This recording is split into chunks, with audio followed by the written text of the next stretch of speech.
Hello, welcome to The Secret of the Chronograph, Tales from the Loop game. I'm Colin Eustace. I'm going to be the GM for this. If you don't know this game, it's kind of a really fun Stranger Things, kind of Goonies vibe style game set in 80s, an alternate history 80s where uh, technology's kind of advanced a little more than what we're used to even in this time of day. There's like, floating cars and stuff, but it's all very kind of mundane and not really special at all. So this game is played with kid characters, so you're gonna see a lot of fun shenanigans. And without further ado, we'll hand it off to whichever one of the kids wants to start first and introduce themselves. Say, let's do the twins. Y'all just really want to meet the twins. I do. Me too. Let's see them twins. Well, Nancy was born first, so why don't we have Nancy go? I am 2 minutes and 13 seconds older than you. But not necessarily 2 minutes and 13 seconds wiser. Rude. I am Nancy, or Nancy Clue Evans. Harvey Boy is my twin brother. We are fraternal twins, and I am 2 minutes and 13 seconds older. Therefore, I'm in charge of this whole twin relationship. How it works. I am a bookworm, and my drive is that I just want to find all of the answers to all of the mysteries of life. This is my goal and my purpose, and my twin brother and I ride around on our very flippin' sweet tandem bicycle and solve mysteries together, and that's just what we do. It's great. Nobody told us how our dad died, and so that's kind of like our ultimate mystery to solve. We don't know what the jam is with that. I'm the smartest kid in school. I have a very... Are you though? Called out. This is why you're always in the back of the tandem bike. This right here. Thanks, Facebook donator.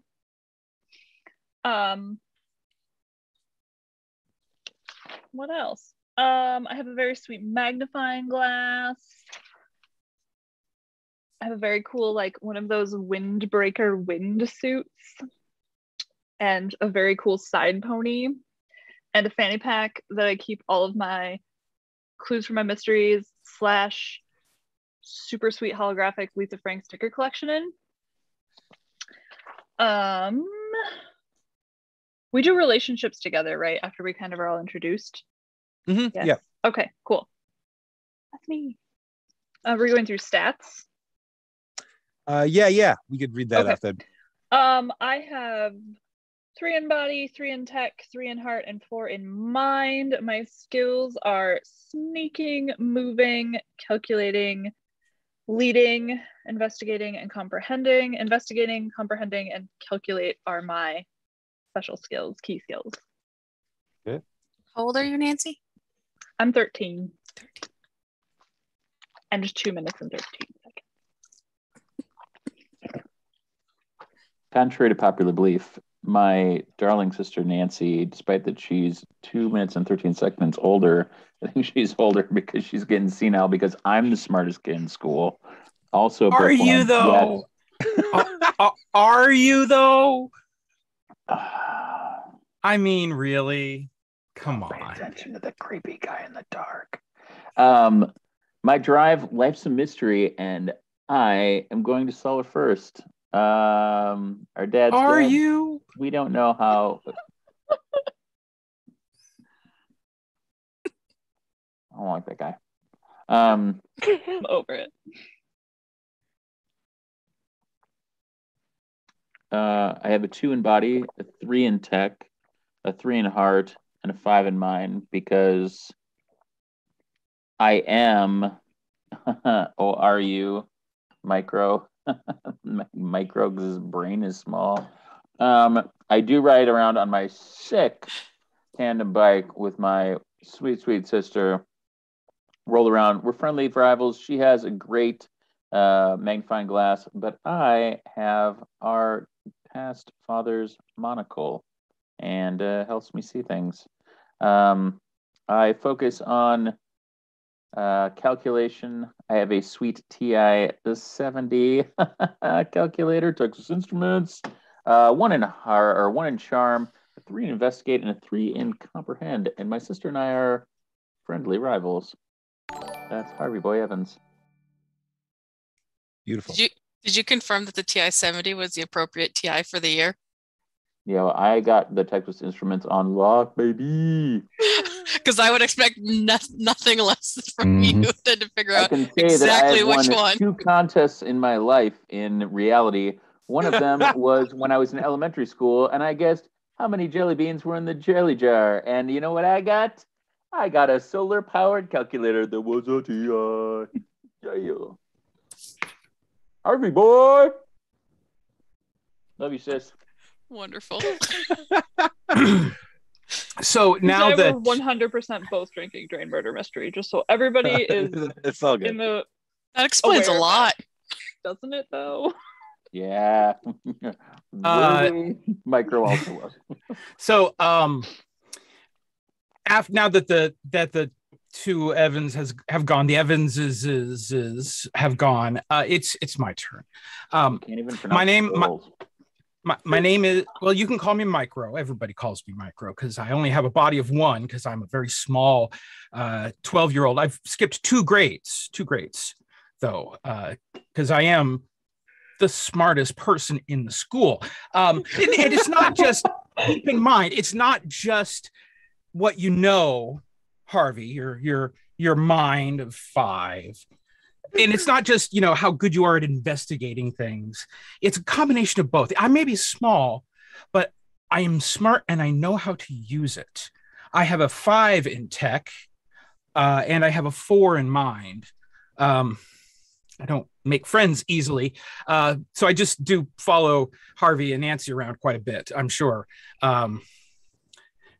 They probably hate me for that, but I still do follow them around. I have a gray trench coat.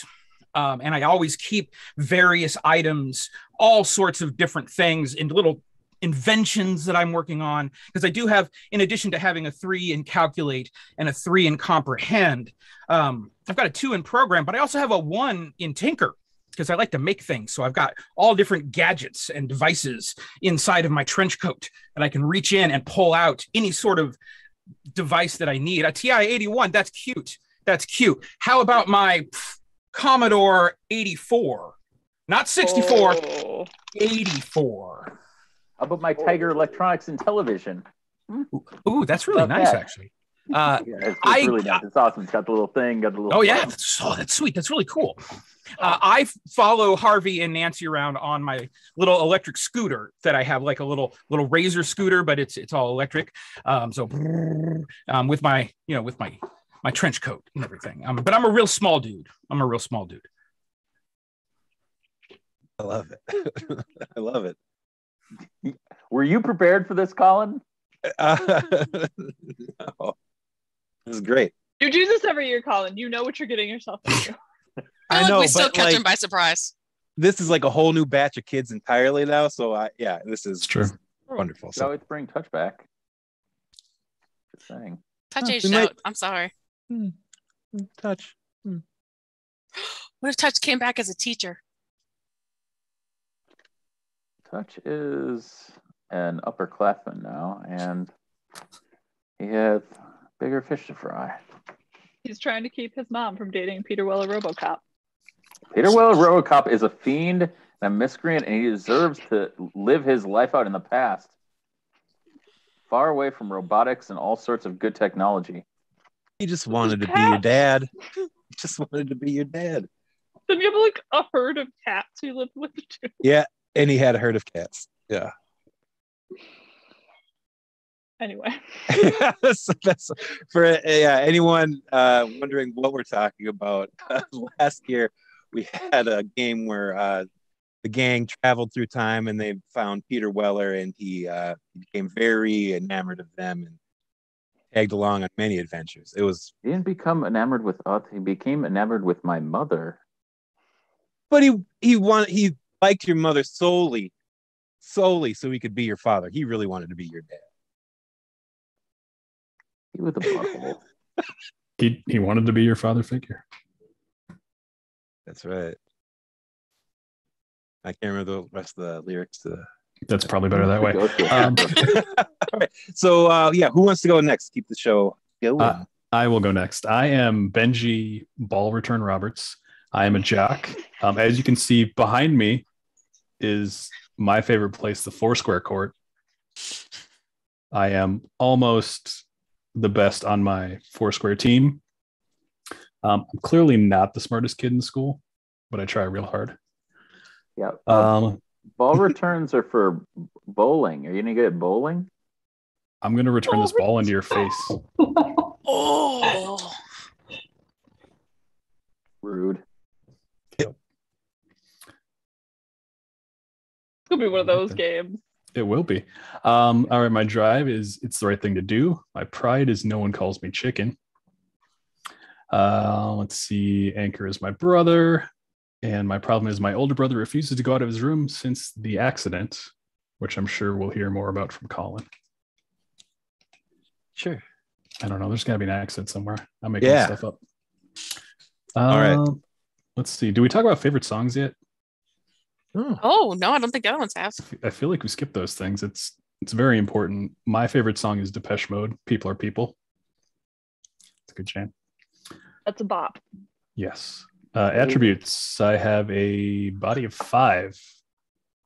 Shit. You know it. Tech 1. Not great. Heart though, it's 4. It's pretty good. Mind, even though I'm not the smartest, it's 3.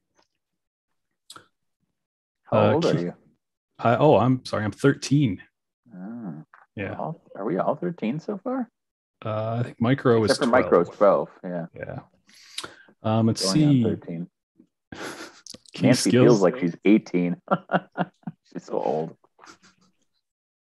Key skills: force, move, and Push you off the contact. tandem bike. Oh, geez. Those are all 3s. Sneak is a 1. And my iconic item, clearly my Foursquare ball. It's a heck of a thing to carry around with you. Yeah, I mean, it's a normal size. I always remembered mine. Maybe it's because I was smaller in elementary school. They felt so big.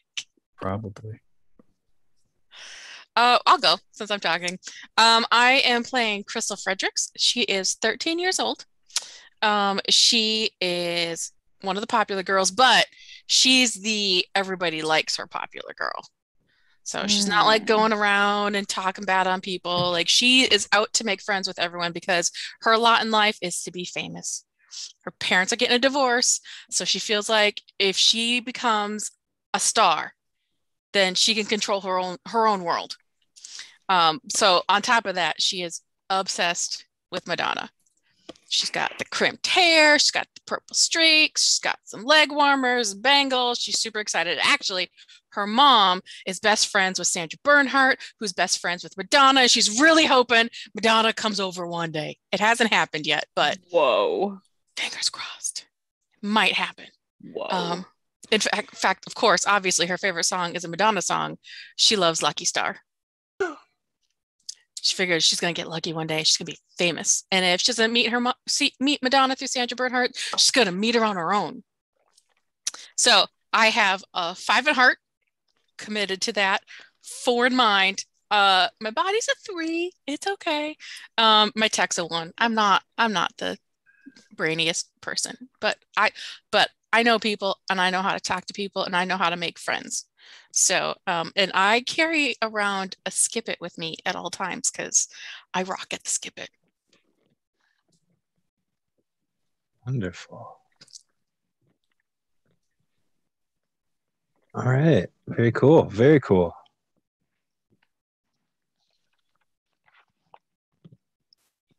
I'm the only one who hasn't done yet. So I'm playing Sarah, the Professor Holland, who is yet another bookworm. And strange coincidence, no one ever told me how my dad died either. It's Maybe the same way. Maybe they do. Yeah, like what, right? what if you guys have the same dad? Secret family. Oh! What if we're triplets and we don't even know? And Sarah is one of those nerds who like kind of is into doing stuff for the bragging rights, like bragging about how much you know. And my pride is nothing scares me, and I like to carry around an encyclopedia or volumes of an encyclopedia. I was thinking of being one of those magnifying glass people, but I've noticed there was another kid in school carrying one of those around. So I have an encyclopedia instead. I am 15 years old, and 5 in mind and tech, 3 in heart, and 2 in body. And I'm good at calculating, investigating, comprehending, and pretty good at empathizing. Psychology is one of those things I like to read about in my encyclopedia.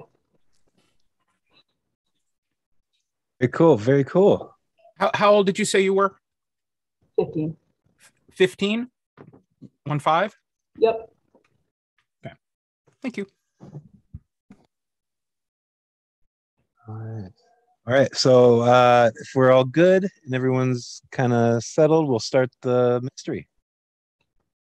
All right. Okay. So the year is 1988. You guys are all living in Boulder, Colorado. It's Christmas time. The holidays are approaching, and despite the mild weather with its constant drizzle, there's kind of a cheer in the air.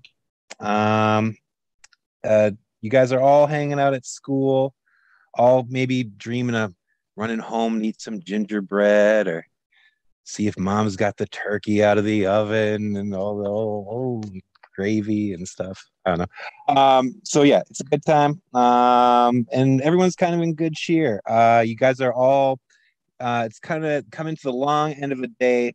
You're in kind of a big assembly where the principal's kind of just telling everyone to have a safe and, happy holiday session.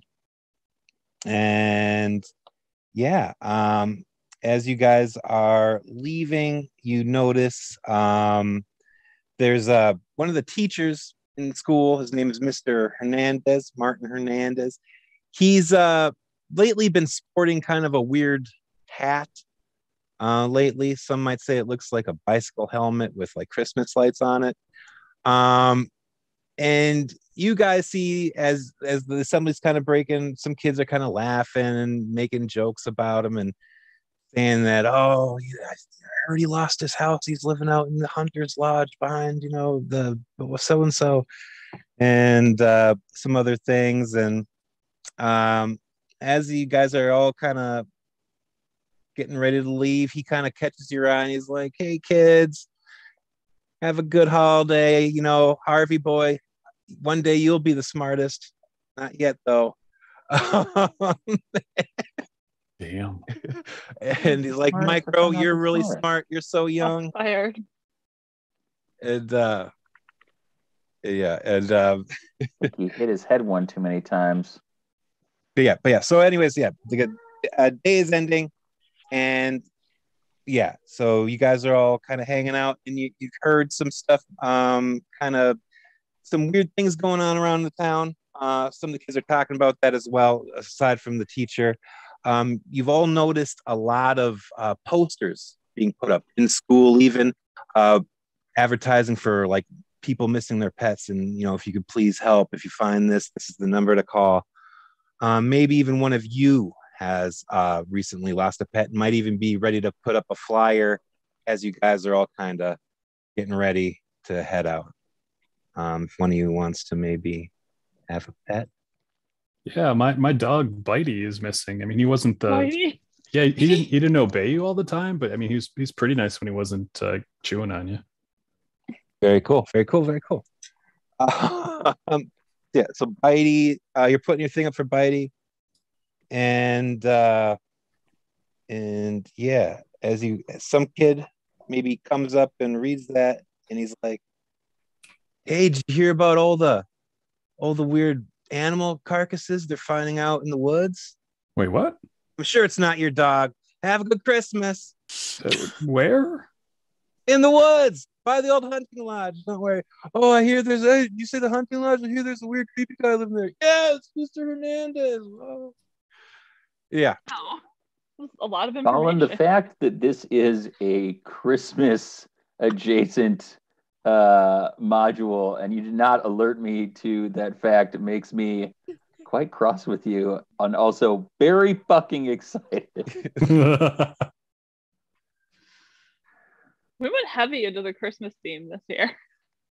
Christmas and food, aka the only thing that make us happy during a pandemic. That's right. Thank you, Andy, for donating $25, I believe. Andy Nowicki. Yeah. Hey, all right, buddy. El Dandy. El Dandy. What a man. What a father. I wish we had a father like that, Nancy. We And did. Sarah. We're dead now. Fathers. Did your dad die like when you were real young? Did you know him at all? I Just don't out of think we curiosity. did. I don't I don't know. think we did. Nancy would know better. She's older. I thought she was senile. Well, she can't remember everything. Depends on the day. Benji, why are you such a bully? Why don't you go play Foursquare? You Maybe know, I ball will. return's a stupid name. You don't want the ball to return to you. You want to win. No, Are you I'm a gonna bowler or a baller?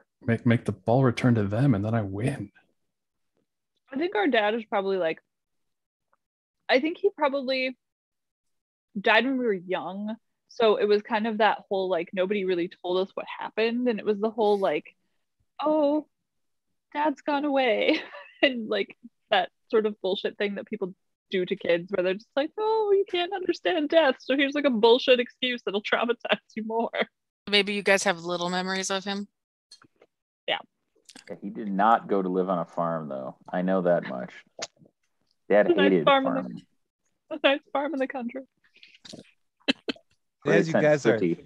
talking about farms, Nina Anderson, who's a friend of Crystal, and she's also very popular as well, comes up and says, "Are you guys talking about farms?" Now we're talking Hey. about Christmas. Oh, because I heard just the craziest thing that Marge, over at Marge's farm on the outskirts of town, she's missing her favorite horse. Can't find it. Is that Large Marge? Yeah, large Marge. Large Marge's been dead for 30 years. Maybe it's Huffy Goldberg. Opie Goldberg. Oh, best horse name ever. This is such a good extra life. Yeah. Puffy Goldberg is missing. He's really upset about it. I was gonna go over and maybe help look around in the pastures and stuff, but I gotta get going because my mom's making a really yummy Christmas meatloaf, and that's the thing. So I'll see you later. Colorado's so weird. Gosh, So- Professor, what do you think we should do? How cool would it be if we were the ones to like solve the mystery of where the animals are going? Like it Oh, would cool. be our chance to prove to everyone how smart we are and good at figuring stuff out. I think the three of us should start a detective agency. Oh, dude, totally. What do you mean the three of us? The four of us? I turn and look at Whoever. Harvey. I don't think we were talking to you. What were you saying again, Professor? Yeah, I mean, like Rude. detective agency, like smart people club, like whatever. I mean, it would be super cool. And yeah, we just spend all our time solving problems, being smart, talking about life of the mind, I look at Detective Nancy. agency / smart people club. Yeah, I look at Nancy. Well, if it's going to be detective agency / smart people club, we know Harvey has to be out. Man. All right, Shots I'll go up. fired. I'll go up to Harvey. All right, you're the smartest kid I know. Can you help me find my dog? Are we talking about Bitey? Yeah. Yeah. So long as I don't have to deal with them when we find him, I'm No. more than happy to do that. Yeah, I'll take care of that part. I got You this know, T-shirt wrapped around my arm. You know, guys, if we all work together, we probably could find a lot of the animals. And just think how much everybody would love us and they would all talk about us. And maybe there's rewards. Do we check the poster for rewards? I mean, it's my dog. It's like $5. Well, I don't have a lot of money. But there's other animals too. Like maybe we could find the other animals and then we can buy Christmas presents for people. I mean, that poster for Hoofy Goldberg, that's like $1,000. That's a lot of money. How much is your reward? That's Benji? so much in 1980s money. I mean, I only have $5. It's not a lot. So Benji, let's do it.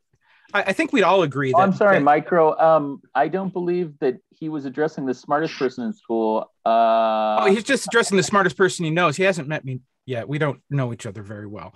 Yeah, there's a reason for that. But Benji, hey, ball return. You have your own smart person club that you don't invite the smartest person in school to. So, you can go and you hang out with Nancy, and you can hang out with the professor. And meanwhile, Benji and I are going to go and not ball return. We are going to dog return because Bitey is missing and he needs to be found. Also, this lady here was talking to us. Perhaps she can interest you in some teamwork. So you're out for the teamwork? Think of how many more places we can go check out with everybody. I'm Harvey. I don't think I know you. Everybody knows me. I know everybody. I know everybody by their first name. I'm the type of person that goes around school and I'm like high-fiving everyone down the hall and like just bumping and what's my first name? You're Harvey. Everybody knows you. You got the fancy calculator. Okay. You're one of the smart twins. That's how people know you. Is your calculator. Well, one of them. Smartest boy in school. But very strategic. I say one of the smart twins. Yeah. I mean, there's only two of them, right? So I mean, one of them has to be the not smarter one. And I think we all. You guys are like top 10 smartest people in the school. Smart twins. And I don't believe that you have a twin, Micro, do you? No, it's because you have a widow family, just a widow one. Two are bigger than one, Micro. That's why you'll never be the smartest kid in school. My parents were killed during the Vietnam War. I was adopted. I think you may have crossed the line, Harvey. And at this point, a janitor comes up and he's like, "Hey, Evans, you stop bullying him. His parents died in Nam. Or one of them did. Don't worry about it. I got it. See you later. I'm a janitor. Bye, kids." Micro, are you friends with the janitor? Weird. Well, I mean, somebody has to keep the tech around here running. I mean, I fixed your calculator just the other day. Don't you remember? Yeah, and you came over. We played some in television. It was great. Yeah, why are you being so mean to me now? Well, I thought we were friends. You had a 3-person mystery club, and you didn't invite me. And you invited my sister before you invited me. What happened to Tech Bros? Bros before hoes, I guess. How dare you speak about my sister like that? Wait, are we talking about farming again? Yeah. That mean we're going to the farm, right? We're gonna go check out the horse. What's happening anymore? Missing horse. But what about the hunting lodge where all the bodies of the animals were? And where that weird Mr. Hernandez lives. I mean, I don't think he's that weird. You mean Martin? Got a bicycle helmet with lights on. Well, I reach in my trench coat and I pull out a bicycle helmet with literal Christmas lights on it, and I look at him and I'm like, doesn't everybody? Oh, I'm behind the times. Yeah, all right, Scrooge. You know what? You could use some Christmas spirit, and I think that we all could. So why don't we run over to the bike rack? Nancy and I will hop on our tandem. If somebody wants to ride on our pegs, they can. And maybe we go and we see what we can see as a Oh, we got a sick ass basket you can ride in. 6-person detective team. Well, Micro's got his sweet scooter. That's true. You can ride with me, Professor. Okay. Benji, Crystal, Pegs. I'll hop on my BMX bike. I didn't bring my bike. I only have a skip it. But can I ride in your basket? Absolutely. Thanks. Eating it. As we head over to the bike rack, I reach into my trench coat and pull out a little fob and go bloop, bloop. My lights flash on my scooter. Fancy. We all would have thought that was fucking sorcery in the 80s. Yes. Well, this is kind of futuristic Witch. 80s, right? Yeah. So you're totally betting money for having a beep beep on your bike or your scooter. Dig it. All Let's go. Yeah. So what Ready. where are you guys gonna head out to? Are we going to the farm? Or is that I what think we should go to decided? the farm and gather clues. And then if we We are have to, detectives. go look at the dead animals, I guess. Yeah, so it's kind of gross, but I guess. All right. To the farm. Okie dokie. So you guys go out to the farm. The farm is owned by Marge Nelson and Joan Sheedy, a middle-aged couple who in the summer like to invite visitors over for a cup of coffee or a little juice and cinnamon buns under the big oak tree out in the yard. Can we carol on the way there, guys? Yes.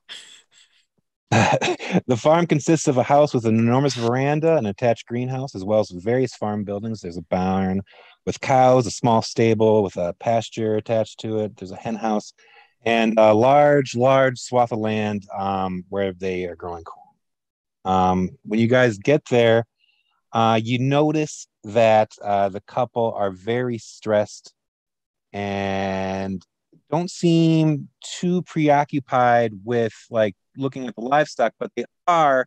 Looks like they're fidgeting with something on the outside of their buildings, and maybe it looks like a camera, maybe it looks like a light of some sort. You're not sure, but from the distance, you just see them kind of fidgeting, and from their body language and the way it looks like they're kind of conversing back and forth, that they're very worked up. Oh no.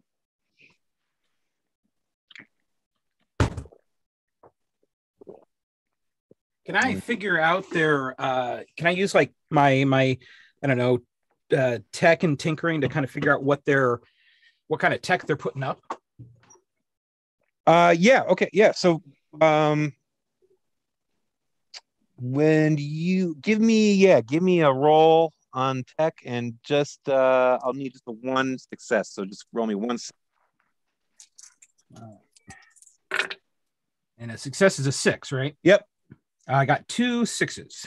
All right. Perfect. So with that, you can then, on top of it just being a success, out here, you can also like kind of push for a little bit extra with that extra 6 that you've got.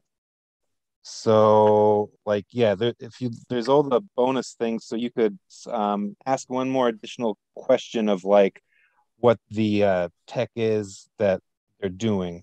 So outside of what you know, you can then be like, say, what is that for exactly? But you can discern that what they are filling with are security cameras. Oh. Okay. And I will ask exactly that. What are those for? And Marge looks at you. She's like, this is the security that we got up. We've been doing all this experimentation on, trying to yield a better crop of corn that's more hardy, and all these guys over at DARPA, which you guys all know as kind of the benign but sometimes shady kind of government groups that work around the city on this big thing called the Loop, which is just this massive project, which where all is all just kind of about energy, very vaguely. Have we heard tales from it? There might be a tale or two. You might have. Your deduction skills. It's a youthful brain. So she's like, yeah, we put these cameras up, and of course also to keep an eye on the livestock, but it looks like someone went around and smashed every single one. Every single one. Now we gotta go to Radio Shack. Oh, we had to get ordered, hon. We can't go. When I grew up, it was Media Play. Oh God. Sam Goody. Yeah, Goody got it. Goody got it. Marge, we decided that we're on the case of finding missing animals in town. Well, my horse is missing. Which is exactly why we're here. We want to talk to you about clues. All And right. not Nancy Clue, but like clues in general. We all know Nancy Clue. So. Well, I'll tell you, there's a couple places where you guys can maybe look. You can go up by the chicken coop, or maybe the stable, or maybe walk on yonder out into the pasture. See if you can find any hoof prints out in that land. Me and Joni here, we're gonna keep tinkering on this stuff, see if we can get up and running again. But yeah, you kids have free reign. Go ahead. So where was the horse last seen? Oh, last night when I was putting her in the stable and giving her a cube, a kiss on the nose. Then she wasn't there this morning though. I don't want to talk about it right now. But yeah, go ahead, look around, kids. Then maybe let's start there. If she was last in the stable, this is Yeah. from there, maybe. So you want to check out the stable? Do we want to split up and check a couple places? Riker's going to stick with the professor. All right. How about the Professor, Micro, and I go check the stable, and Harvey and Benji and Nancy go check the pasture? Sure. I mean, I don't want to, so I played Dungeons and Dragons with some friends, and it's always like really important that you don't split the party. And so I mean, I don't know. I guess Scooby-Doo they were always okay, right? It's true.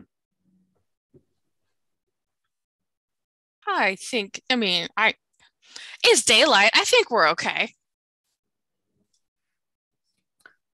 Oh, Colin, you need to unmute. Yeah, Harvey. James. People just randomly get muted. Hey, Zoom. It's gonna be a There we go. game to see who's next. Good, Harvey?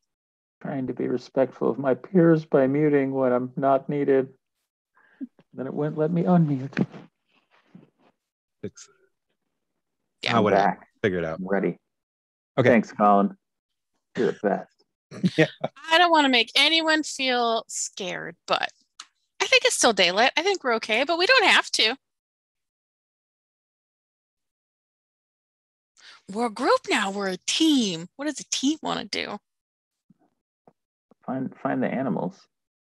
That's where we're to find the animals. Right? Yeah. Poofy and Bitey and all the other names that end with a Y or an IE, Are we all going to the stable then? I mean,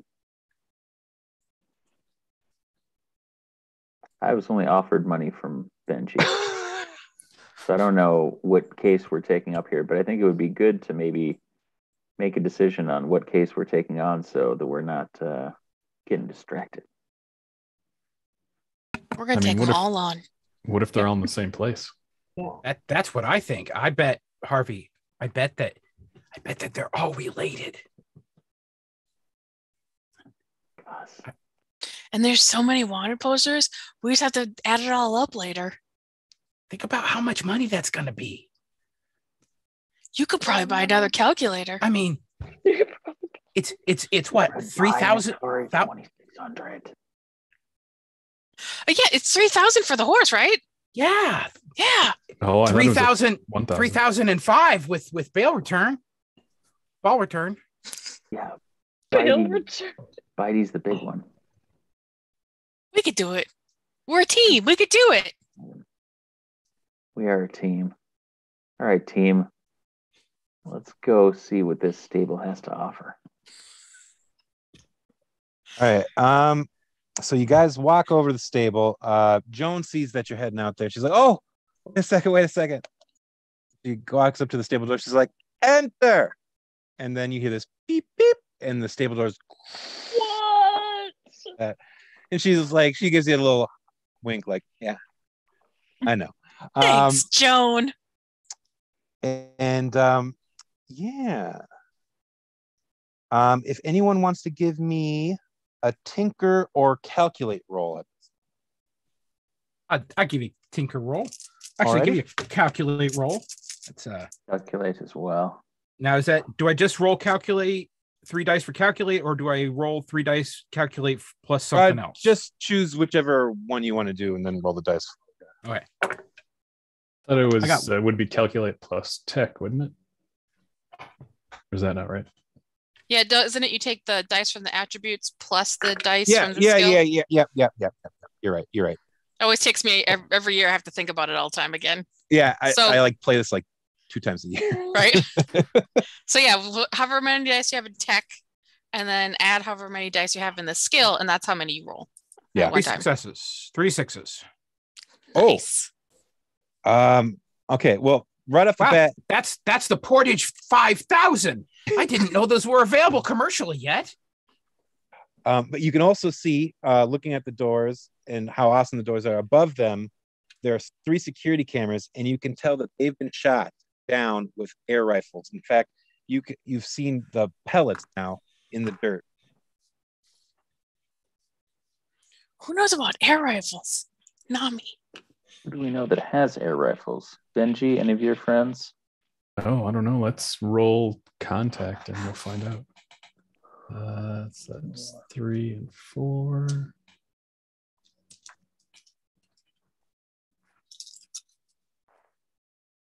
Oh, that's not a lot. I have 1 success.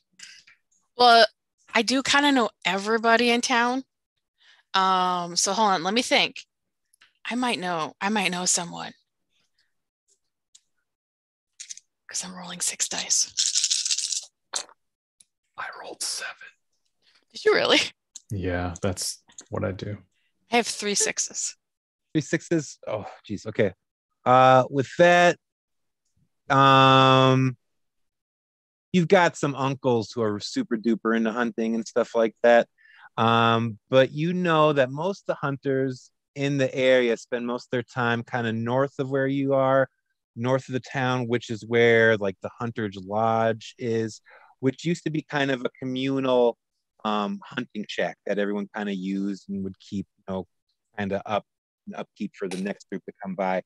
Although it's fallen kind of in a disarray, that more so often than not, people squatters being there, or maybe a vagrant or two. But still, the land and the forest around there is perfect. Perfect for dumping bodies, I'm sure. We might have to check that area out.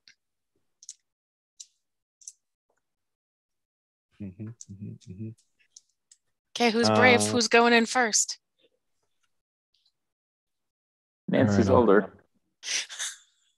I'm not braver though. Technically, Sarah's older. Yeah, I'm the oldest, and I'm not afraid of anything. So I'm going in. I will follow immediately behind her, like a sidekick, kind of peeking out around behind her. Okay. All right. Inside, it's a really nice barn, really nice stable area. But nothing at first looks out of the ordinary. So if someone could make me an investigate roll. I'm super good at investigating. And I'll need just one success. Okay, I am rolling. Do it. Do it. 6, and I have. How about one 5 success. successes? What? I Oh, said, how about 5 successes? No, just one success. Did you get one? Yeah, I got one. Okay. All right. You see kind of underneath some of the hay that's been scattered around the ground, you see firm prints in the dirt of horse hooves, and you see that they're kind of let out the back gate. But no, like other prints. So whoever was with the horse was riding it. Probably. Just maybe. Yeah. I didn't even think about that. Oh, I didn't think about that either. Riding the horse out, maybe. It's a very smart thief. Is anyone gonna go maybe look around the back gate of the stables? Sure, yeah, let's just follow the footprints, see how far they go. All right. If someone would give me a quick program roll, and I'll need I can do that. 2 successes on this. I can do that. Good program roll. Here we go. I got 1 success out of 7 dice. I got 1 success. I feel your pain. What you can kind of tell is something must have happened with the door controls, but you are just still unsure of exactly what was done to them. So you have an idea that obviously someone got in here somehow with some trickery. I'm gonna shout over to Harvey. Hey, Harvey, come take a look. I can't figure out what went wrong here. We could figure it out together. All right. We investigating some more? Program roll I need. Oh, well, that's great. Son of a gun. I got 1 success. Just 6 is a success, right? Mm-hmm. Yeah. Yeah, still not good. So, you're obviously something's wrong here. But you just... Hey, Nancy. Yeah? Come take a look at this. I love this. We made a lot of progress, but much as I hate to say it, I think we need someone with a little bit more experience than I have. What am I doing here? Program. Making a program role which we're not actually good at. Great. 2. 2 successes? Or you rolled a 2? I rolled a 2. Okay. Because I get to roll not enough dice for that. Let's say, don't ask me. I can only roll 1 dice, so I can't make 2, even if I tried. I'll sigh and roll my eyes. We should have just asked the professor in the first place. Okay, I'll take a look. So I don't have program, so I just roll 5 for tech plus 0 other dice. Yeah.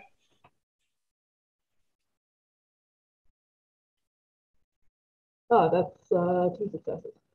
Oh, all right. You figured out that somehow someone has hacked the voice controlled doors, which would obviously mean, since this is pretty heavy tech, that someone who really knows their stuff was here and after this horse. Someone who can hack and ride horses. Yeah. Interesting. There are probably not a lot of people who can do that. Must be an adult. Yeah, probably. Fucking adults. All right. Now following the hoof prints in the dirt, they kind of lead off into the pasture and then come up over a hill. As you guys crest that hill, there you see what looked kind of like kind of dusty turnaround for someone to drive up and then kind of drive out of this area. There's traces of a car with probably some kind of trailer behind it, judging by the cracks that it's made in the dirt, and some faint hoof prints. And further down the road, it looks like there's another car that's just idling there. No. Not like idling per se, but just like, say, parked. But Okay. suspicious because Marge and Jones' vehicles, you saw them parked right in front of the house. Say idling's really bad for the environment, so We don't know that in the 80s, though. that's true. That's very true. Yeah, it's still Okay. good to like spray aerosol can up. No, I was Aerosol alive. hairspray. I'm sorry, but I was alive during this time, and yes, we did know that the environment was in danger. There was a reason we cut all the plastic rings on our 6-packs. Yeah. We had to save the turtles. I mean, we knew. We knew then to save turtles. But I'm going to reach into my trench coat, and I'm going to pull out a pair of like little binoculars and take a peek through the binocular to see if I can I identify the car or anybody in it. Yeah, you don't see anything. No people are around. And yeah, it looks all clear over there. Just an empty idling car. Just an empty car, not idling. I spoke there, but yeah, it's sitting there. Although, if you guys wanted to, you could always get closer and make a few different rolls. See what's Can I sneak up? Because I'm super good at sneaking. You need to sneak. Yeah. If you want to sneak, make me one success. That's body, right? Yes. Oh, I got one success. So great. You sneak so crazy good. It's just insane. In fact, when the other kids like look to see where you are, you're not there because you're already sneaking so far ahead. Whoa! I'm So you get up to the car, and I would like you to either do a comprehend roll or a contact roll. Oh, I'm equally bad at those. Actually, no. Let's do comprehend. I'm actually quite good at that. All right. 2, 3. What counts as a success again? Just a 1-6. 1-6. Okay. All right. And then I get. If I have a key skill, that's just for like skill point assignment, right? It doesn't have anything to do with rolls. Yeah, I believe so. Okay. Oh, I got exactly no successes. It's a car. It's a car, and no one's driving it. And yeah. Damn. Guys, I snuck up here, but somebody else has to suss out what's happening. All right. Well, she looks like she's having some issues, so I'm gonna go up there. I will not sneak, since Nancy, I'm assuming you're just kind of like, ugh, this is the worst. Standing there just normally. Should give us the all clear. Yeah. So I will go up there. I'll try to open the car door. Okay. You open it. It's open. Well, that's not very smart. Now give me a comprehend roll. A comprehend roll. All right. Or contact.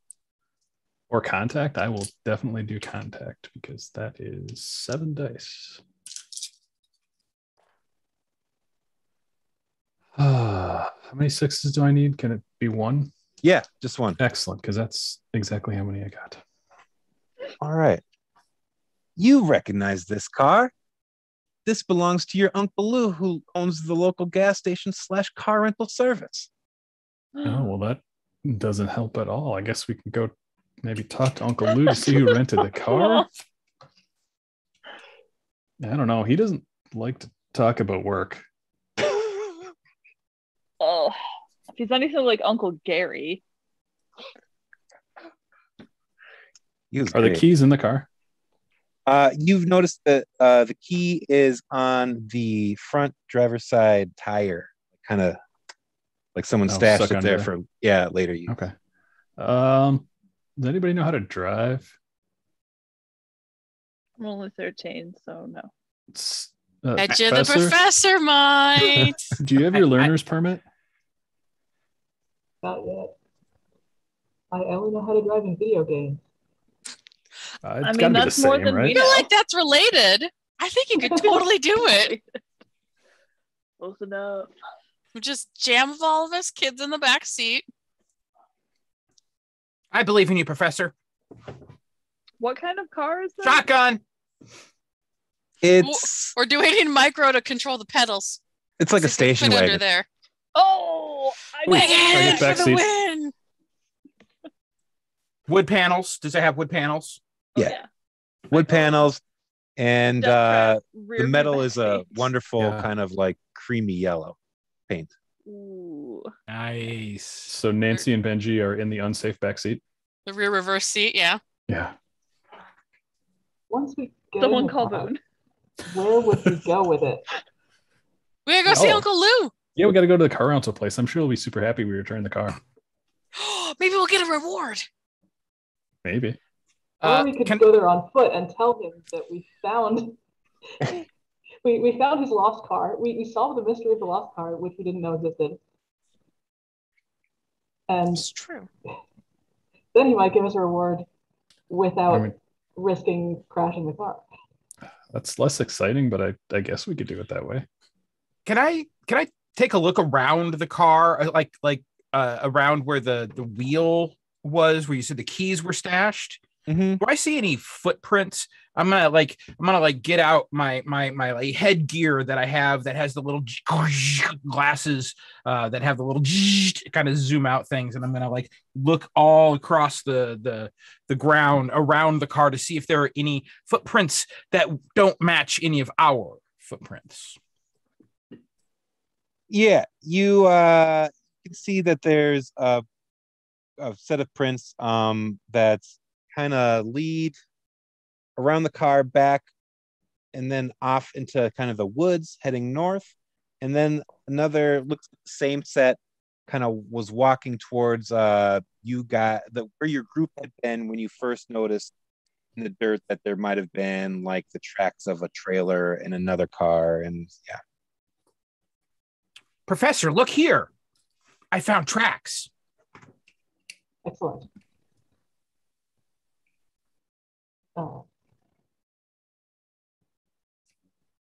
so all right, so you guys want to head to Uncle Lou's, or yeah, we'll get on our bikes and go to Uncle Lou's. Oh, you're gonna bike there? Okay. Yeah, We the did bring professor our didn't want bikes. to drive. I suppose it makes sense. If we leave our bikes behind, they'll get wet in the rain, and then they get rusty, and then Mom's gonna yell, and I don't want to deal with that. But there's tracks that go into the wood. They're fresh. Shouldn't? Yeah. Let's. I mean, We could- doesn't somebody have a magnifying glass? See if there's a thing at the end. Isn't that what they're for? We could go check those out first. I mean, we don't want to leave the scene of the crime yet, do we? I mean, I guess we could get our bikes and follow the tracks.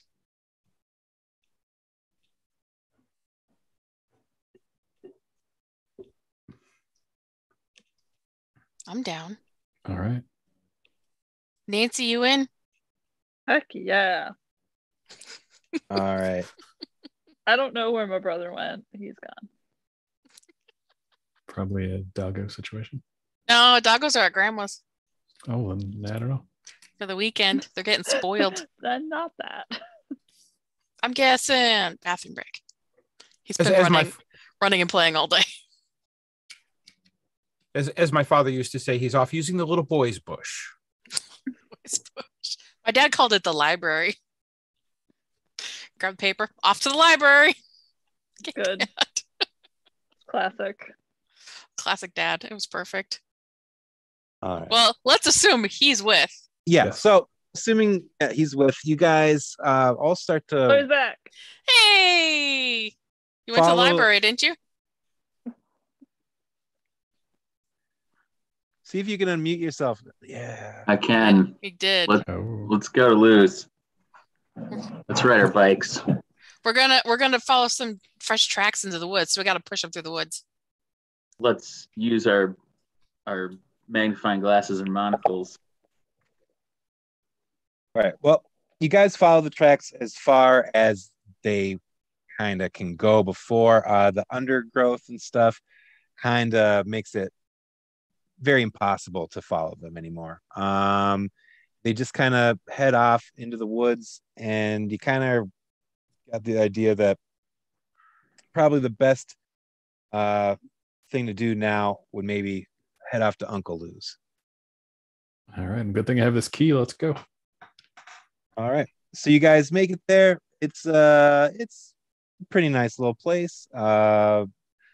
Inside, Uncle Lou is kind of hunched over the counter, going over some books and stuff.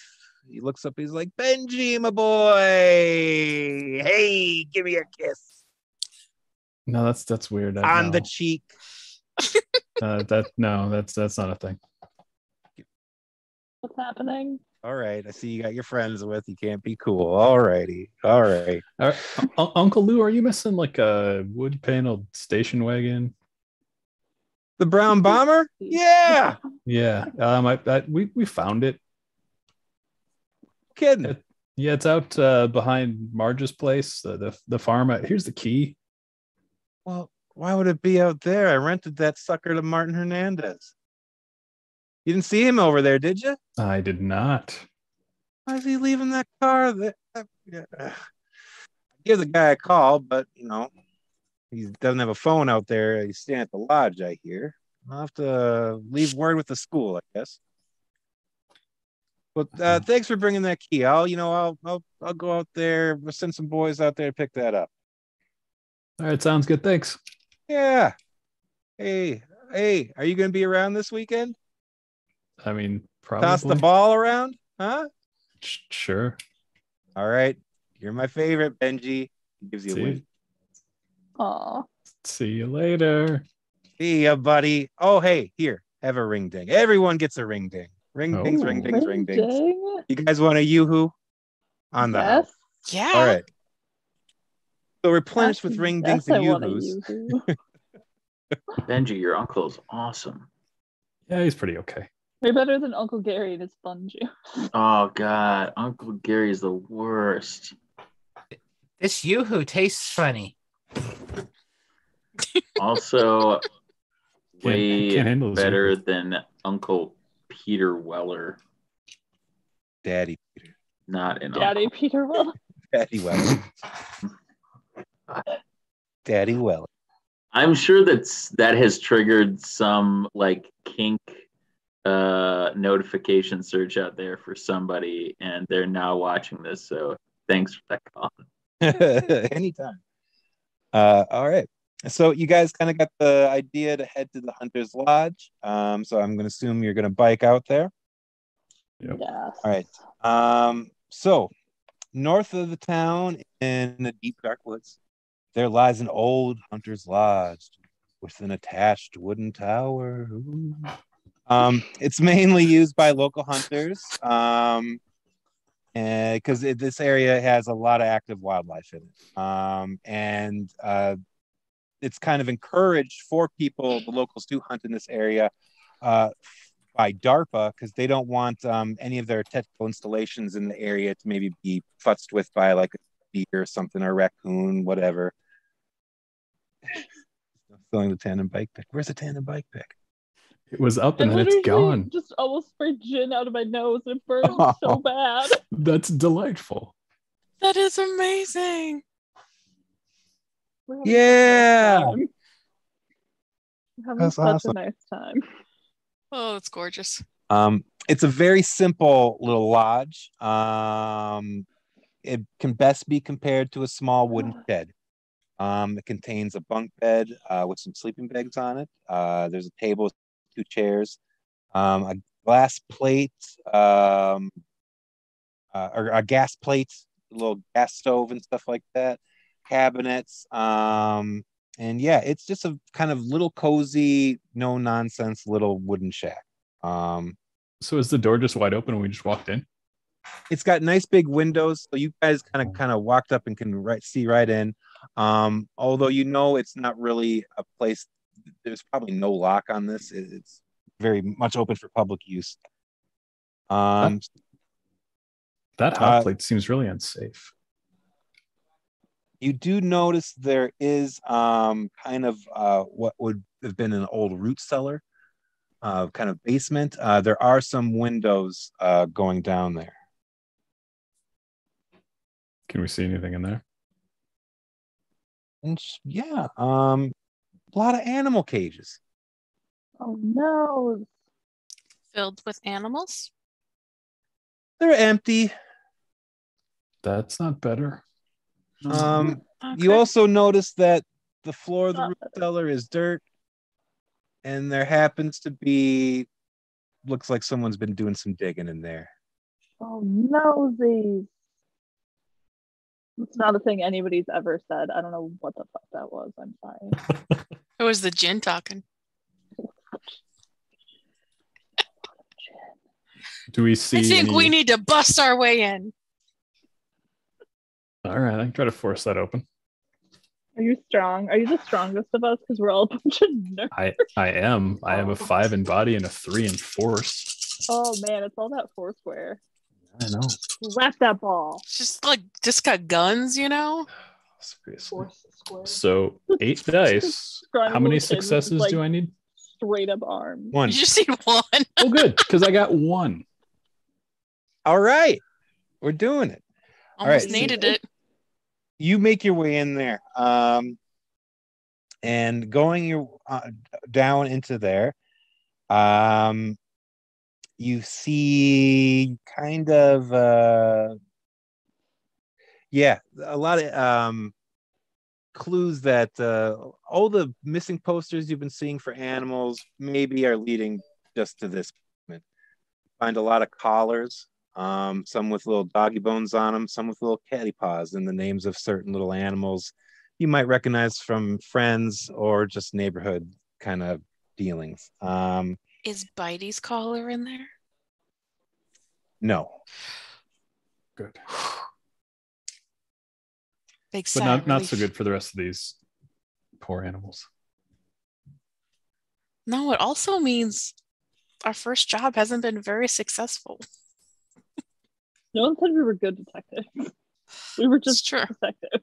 I mean, we found a lost car. We did. Maybe we're just auto detectives. We did get yoo-hoos for it. I mean, it doesn't specify the condition of the pets when we find them. So I mean, we've solved the mystery. It just did it a little later than we probably should have.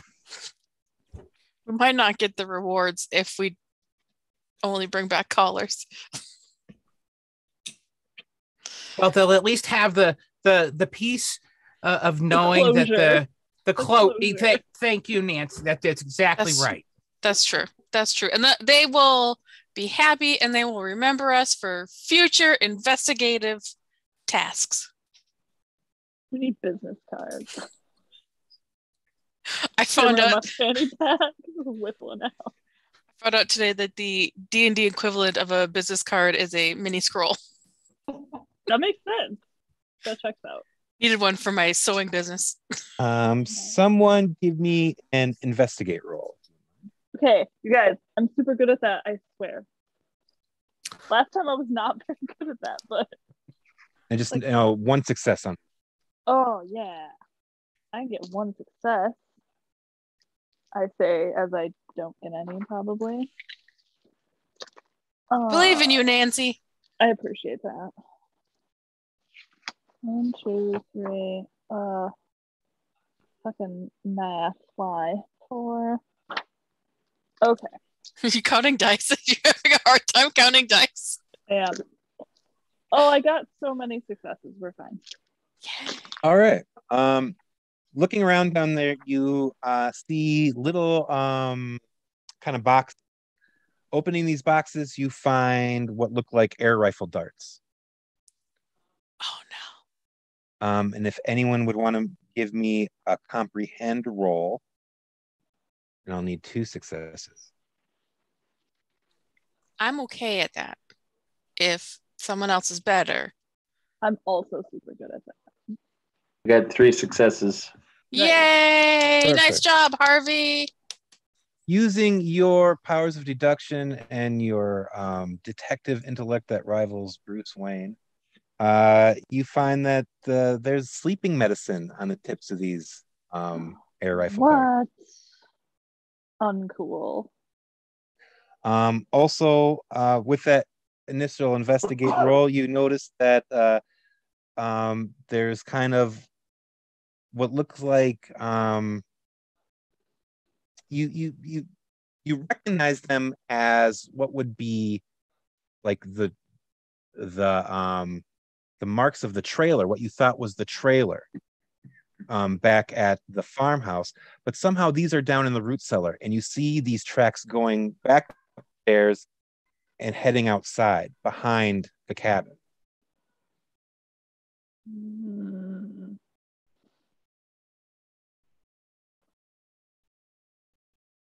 Do they stop behind the cabin, or do they go further? They go into it looks like they go right into some really overgrown bushes. Which are right against a fence. So there's the hunting lodge, and there's a bit of a fence behind it, right? Not a full one, just kind of like a U shape. There's a lot of kind of bigger, maybe like 5 foot, 6 foot tall kind of shrubberies and stuff like that, little trees that are all dotted along the back of this. And these tracks go right into that overgrowth. Almost looks like it's going right at the fence. Are there any like little knot holes in the fence we can go peek into? When you get close to the fence, you see that there is a gigantic hole in the fence. It almost looks like something maybe kind of cauterized the fence away from that. It's massive, big enough to drive a truck through if there were one. And you guys, look. At this point, I'd like someone to give me a calculator, and I need 2 successes on this. Oh, not me. I'm all about this. This is all me. I got this. You got this, Mike. Calculate it. I squint really hard and look really closely at it, and I get 4 successes. Nice. So my little glasses come down again. And being the genius that you are, you spent so much time like just looking over tech stuff, kind of looking over schematics, seeing the guts of various machines and stuff, and getting to really know them inside and out, what they would do in the world. You know somehow that this track in front of you is from a gigantic piece of mining equipment that's actually this kind of 4-legged robot looking thing that you know these exist in the world, but you've never seen one in public or anything like that. Only maybe in footage, or if you guys have been driving past a mine or something like that, you might have seen some down in the pit or something.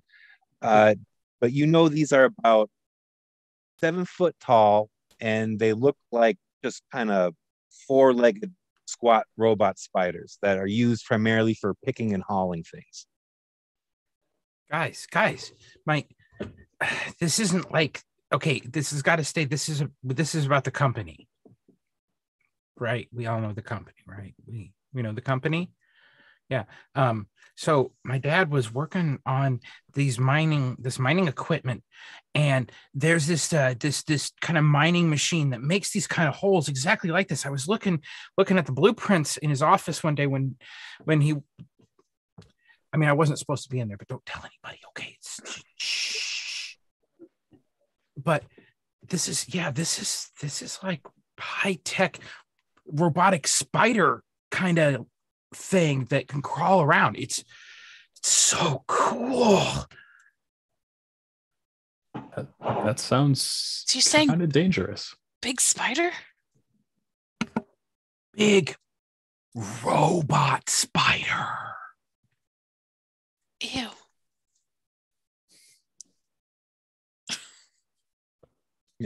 And you see that these kind of tracks lead off into the woods, but this is not a very dense part of the woods right here. And through the trees, you can see a bit of beach and then lake for Lake Mead, lakefront Lake Mead. And it looks like possibly whatever was this big thing that was walking went out that way towards the lake.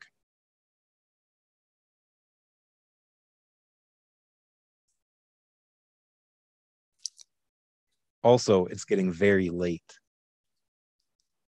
and you don't want your parents to worry. So we're faced with a dilemma.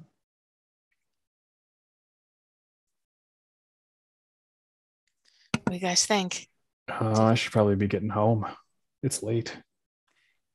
Sherlock didn't catch Renfield in a day, or something like that. Come back tomorrow?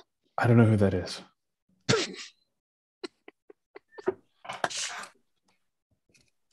Maybe Harvey knows. Well, maybe I can make a roll for it, but Yeah. Big, throw. Do it. What do you want me to roll for that? comprehension roll, I guess. Okay. All right. No. That's not great. It's Just kidding. not. 1 success and 2 success. Yeah, all right. It is great because I have a 5 in mind and a 3 in comprehend. Psych! Doug Renfro. What do I know about him? I don't know. Everything that Micro knows? Yeah, everything that Micro knows, I guess, yeah. So you're just basically able to show Micro that at least on this, What was that roll even for? working. I don't know why you guys wanted it. It was to prove that he knew he's as smart as Micro. He proved it. No. You got the I- reference. I mean, We're part of a team now. We don't yeah, have to Harvey, worry.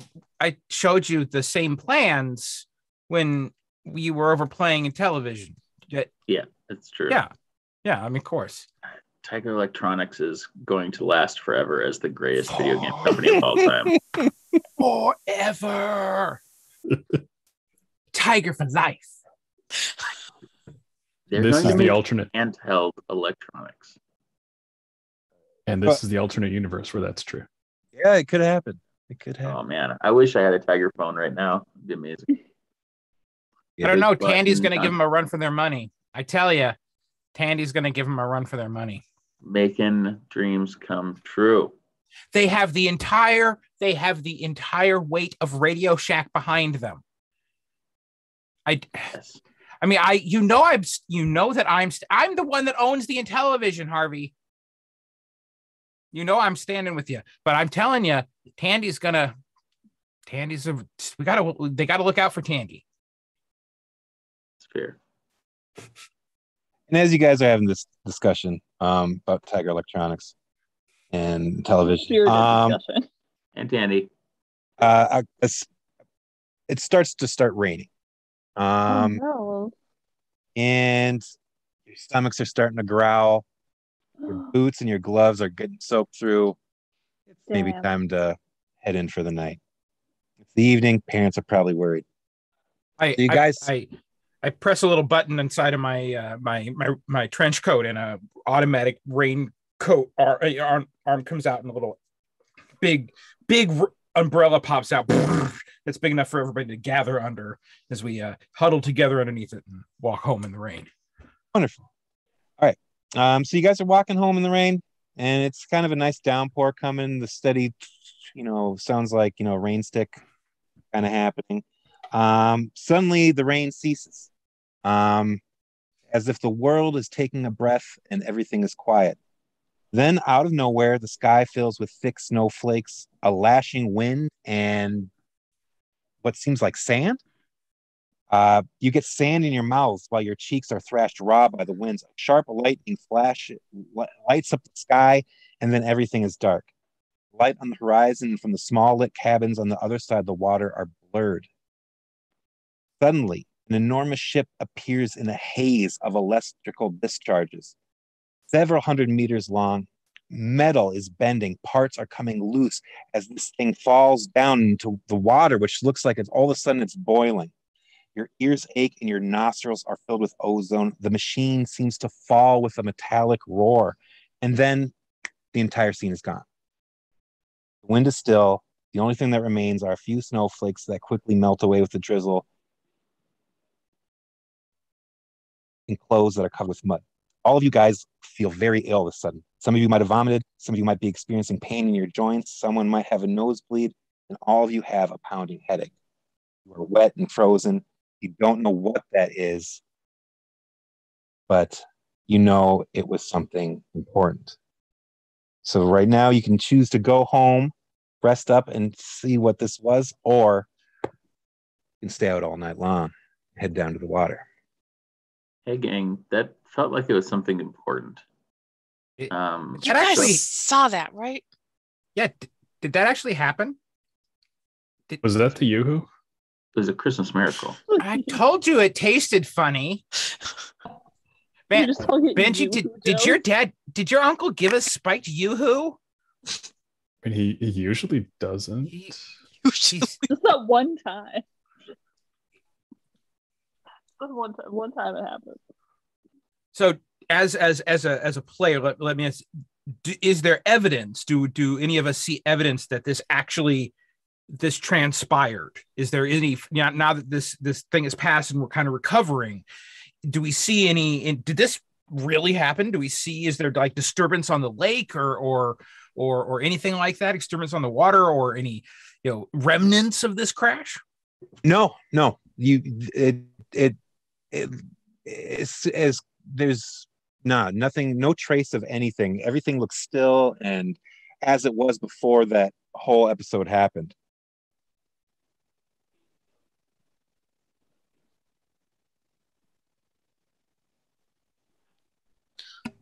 Well, I don't want to get anyone in trouble with their moms, but I mean, something big happened. Yeah, but where'd it go? We have to go down to the lake and look. Another flash of lightning happens. And in that moment, I'm probably certain Micro sees this with his special glasses. Someone in a rowboat is kind of just beginning to leave the shore. And it looks like in that rowboat, a horse? What? How do you get a horse? It's Hoofy! With sleeping darts, my friend. I mean, with carrots and sugar cubes. It's always the sugar cubes. Look, it's Hoofy. We have to go save Hoofy. That's not a sign to go straight for what that is. Well, let's hoof it on down there. Right on. All right. So you hoof it on down. So you make it on. See, now you can't help it. I just have to. Oh, it's ruined. Ruined forever for everyone. Fine. Down by the water, there is kind of a single boathouse that you would guess that where this little rowboat left from. Down by the lake, the water is cloudy, pretty thick with sand or dirt. Even the trees kind of around the area seem to be covered in wet mud. There's also some bits of ice flows out in the water. You do see far out on the water, there's a person in this boat with a horse. And it looks like there's possibly like a raft out there of some sort. And you can see this horse being led up onto this raft. Looks like someone's tying it off, and then that person hurriedly scurries back into their boat. And it looks like they're coming back towards the boathouse. So you have time right now to go up to the boathouse if you'd like, see what's around there, or maybe possibly find some place along the waterfront to hide.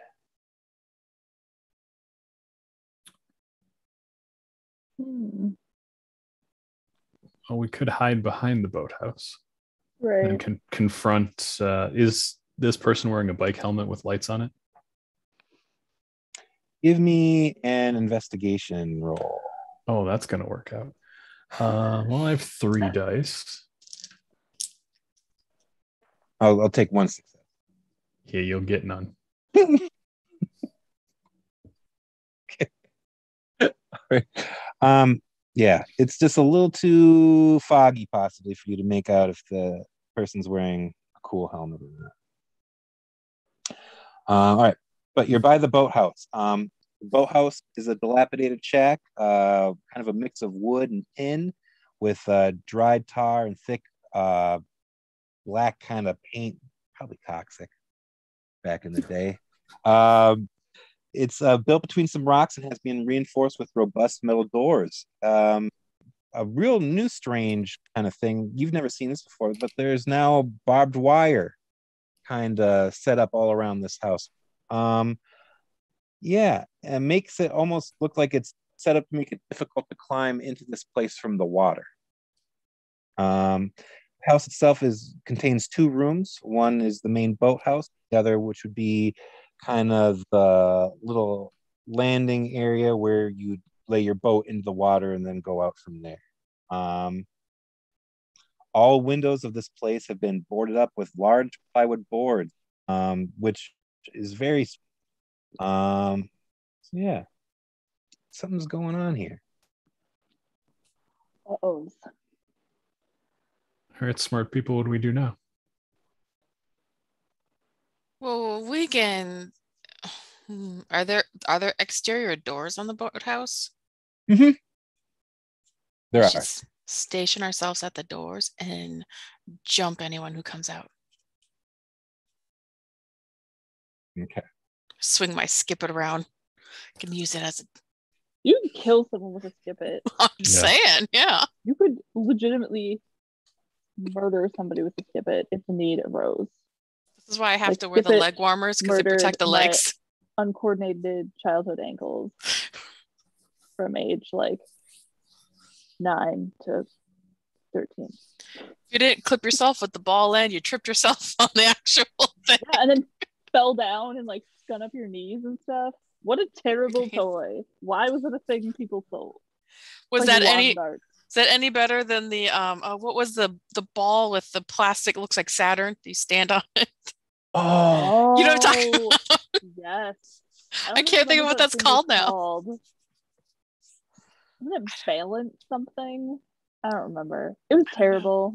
That's also Nobody bad. could actually stand on it. It's rough. all right. So you guys gonna the plan is to wait here on the outside of the thing and wait for whoever to come through, possibly. I think so, but I mean, what does everyone else think? I mean, that seems like as good a plan as any that we've had. Yep, we can do that. I'll try to use force when the person comes through and see if I can knock him to the ground. You are a champion. Badass. It's true. So you guys have kind of set up. You've hid yourselves well enough as you can. And whoever is operating the boat makes it into the boathouse. You can hear them going about, docking the boat, and kind of a commotion of metal parts and stuff. Now you hear kind of tinkling and tinkering around in there. After a while, you hear what sounds like kind of a motor of some sort trying to start up, like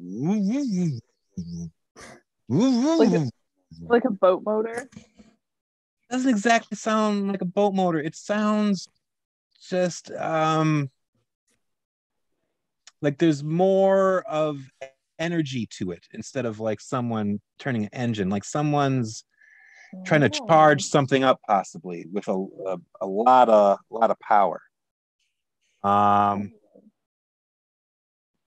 of a sudden you hear that noise again, but instead of it kind of recessing, it kind of builds and builds and builds until it holds like a static kind of a hum, like when that happens, all of a sudden again storm hits, and up in the air you see this gigantic ship crumbling and like breaking apart as it falls towards the earth, and then it stops again and kind of almost like rewinds itself and happens again. You guys are all feeling that weird sick feeling, and just as soon as it looks like it's about to maybe go through a third loop, you hear this loud kind of explosion-y kind of noise, like someone just blew like the biggest fuse, and from inside just a cavalcade of swearing just starts coming out, male voice. Does it sound like Mr. Hernandez? You know, it might. You've heard him get a little bit upset at school once or twice. Yeah, I hit him with a ball accidentally. Yeah. Right in the back of the head. It was kind of funny. And then suddenly you hear footsteps kind of towards the front of the boathouse. You hear locks being undone, and then the door opens and a man comes out. It's Martin. He's wearing his helmet. I pounce on him. Okay. Give me. Let's do it. Yeah, so that's going to be one of the body things, right? Yep, that is force. I got 2 successes with 8 dice, so I guess that's better than 1 success. I was just going to have you do one. So you tackle this guy? Yeah, and since I have 2 successes and I only needed 1, I'm going to use a bonus effect to pin him. Nice. All right. It's like, who are you? Who are you? Who sent you? What are you doing with the horse and all the animals? What do you want to know about that for? And you see him kind of wiggling around a bit, like he's reaching a hand into his pocket. Where's Bitey? And then I'll kind of hit him with my elbow. I take one of my scrunchies out and put it around his wrists. Whoa. Okay. Shit. All right. You're like, you ruined it. You could ask me. No. You could challenge me. Maybe I'm not strong enough to do it. Okay, yeah, let's do a. I'm kind of not. Make the same roll that Nate had to make. Oh boy. Just 1 success. Give him a body roll. Well, They roll. I got Body roll. 3 dice, so no successes. Didn't work. You tried your best. You're like, cold still, mister. But he's able to get his hand in his pocket. Oh. And you hear just a minuscule beep kind of a noise. No. And as you are trying to like just get this guy calm, you hear something large and fast moving through the sand behind you. Oh crap. Fucking and... Dune sandworm, I'm out. Not Shai Halud. That'd be terrible. That would be the worst thing. Yeah, they have too many teeth. So, I don't want it. I don't want any of it. But you get a cool knife out of their teeth. That's true. This is how you get Christmas. Talking Dune. Anyway, turning behind you, you guys see this gigantic robot that's just kind of hulking there. It's got a little array of little kind of red sensors on its face to kind of make it look even more spidery, like it has little spidery eyes. Martin says, Asimov, attack! And this big spider kind of machine perches towards you. No, thank you. And I'm gonna shout, "Yeah, Asimov, you're not allowed to hurt people. It's one of the 3 core rules." yeah. Learn your laws of robotics. Let's make a roll of that. That's what? I could roll program. Yes. Yeah. Program with 2 successes, please. Okay. Do tech and program. Oh, I got 3 successes. Nice. I rolled even if you don't count the 6s, I still rolled like 2 4s, a 5, and 3 6s, and yeah, so okay. So as this robot looked like it was just kind of rearing up to maybe start pummeling you guys with its big blunt legs, it settles back down, and you can hear this kind of like this weird whirring sound. Oh, we can't hear you. Oops, Colin, sorry. you're muted. I got it. All right. Okay. So that worked. Did you hear that part? Mhm. Okay, so it worked. It looked like it was about to beat you guys up, but then it kind of hit back. It kind of went back into a kind of a resting phase, and you could hear this kind of whirring and stuff, like almost the robot's doing some calculations quick. And then from under its little belly on the underside, a panel opens, and a little cannon-shaped thing kind of pops down. Oh no. And then and a big net kind of shoots out around you and kind of gets all you guys. And Mr. Hernandez? No. Uncool. Mr. Hernandez is just still lying soft on the ground. But I have him pinned. Got you. Did he get out? Maybe This robot's so advanced. he might have got away when I couldn't get the scrunchie around his wrist, maybe. Dang it. One of those 2 things happened, and it's so confusing we don't know which. But so all you guys right now have been kind of hit into a sack, and Martin's kind of getting up, and he's like, it's like, do I know you? Bad Asimov. Wait. Oh, kids, what are you doing here? What are you guys doing here? I gotta see this through. Keeps telling me this is what she needs, and I gotta do it. If only to stop the headaches. But this is the last leg. Come on, guys, just come with me. You guys will be safe. Don't worry about it. Asimov, let's go. What happened to Bitey? He ignores you.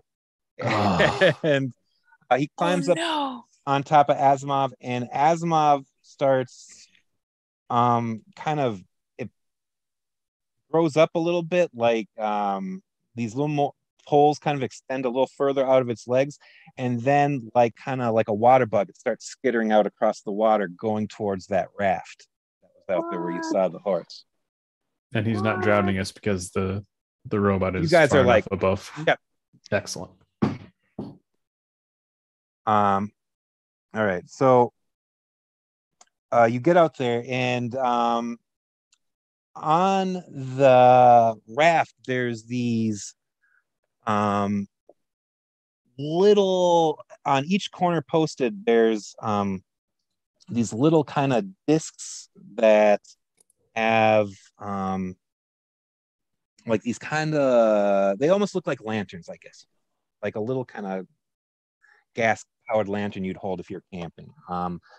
And in they're all connected to this little kind of interface that Martin immediately starts working. And once he does that, he starts, the storm begins again up above. And he begins very fiercely kind of making little computations on the interface as it is. So at this point, there's the storm going on. Martin's kind of not paying much attention to you, and you guys are all kind of in this little net, like all the rebels in Return of the Jedi when they're in the Ewok. Oh, no. If anyone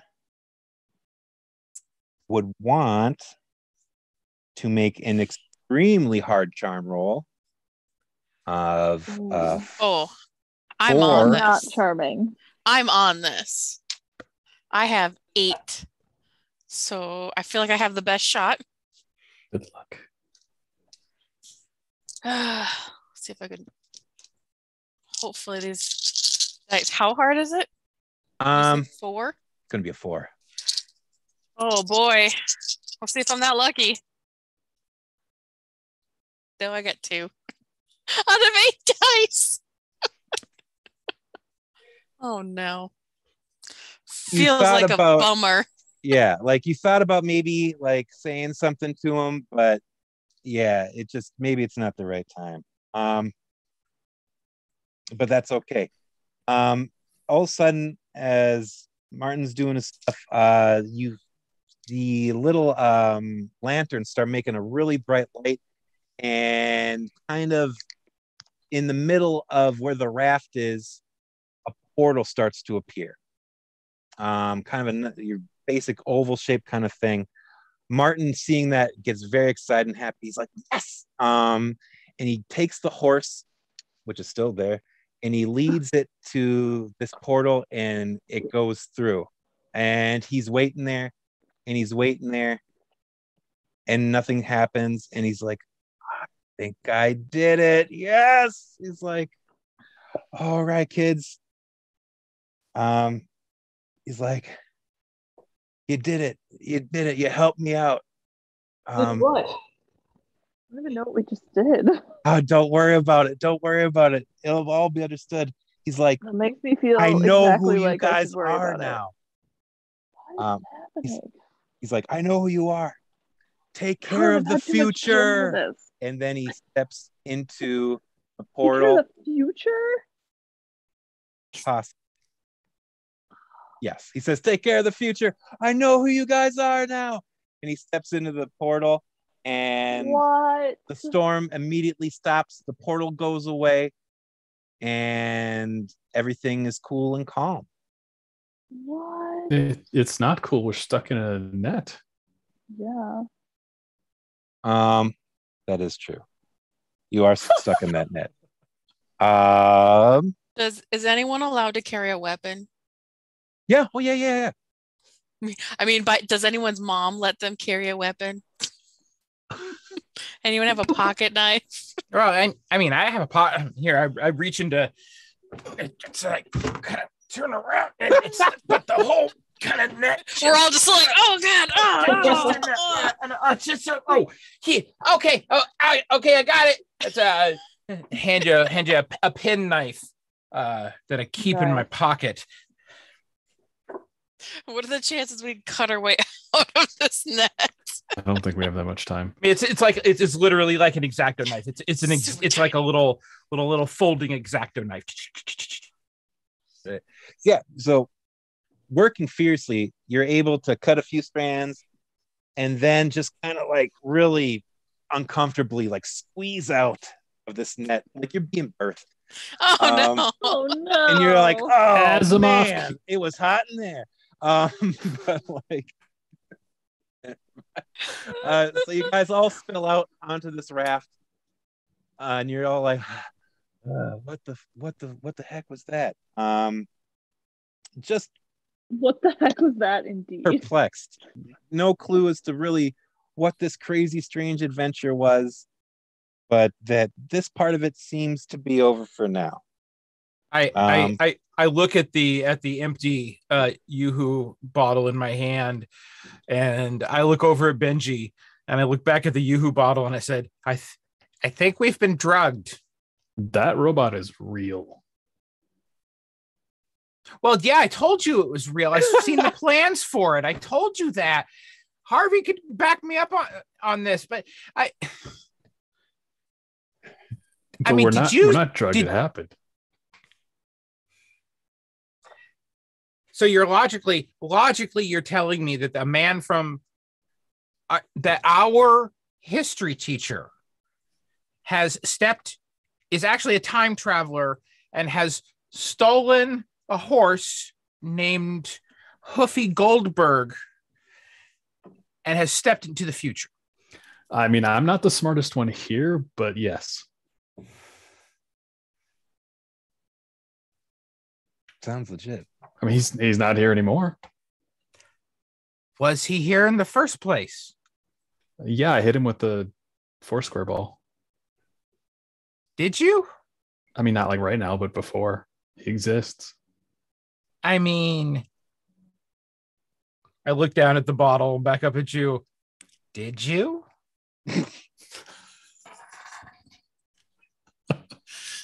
Right. Pretty sure. Okay. I think we should go home and sleep this off. Let's meet back. I don't know. Professor, can we meet at your place tomorrow? Sure.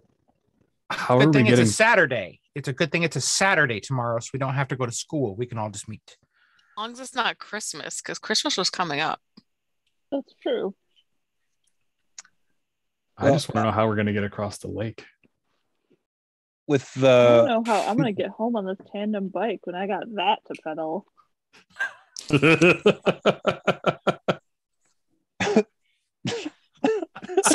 I mean, in defense, someone's been up since 5 a.m. But oh yeah, no, totally. Oh no, totally. after going to bed at after 1 a.m. last night. Right. Yeah. I'm just trying to figure out how we're gonna get him up to get him to go to bed later. Yeah. We have to call him maybe. I don't know. We'll figure it We're out. gonna have to. That's gonna be how we end this stream. Can we take like a 10-minute break? I mean, are you in the same house? Can you go nudge him to No, bed? he's by himself.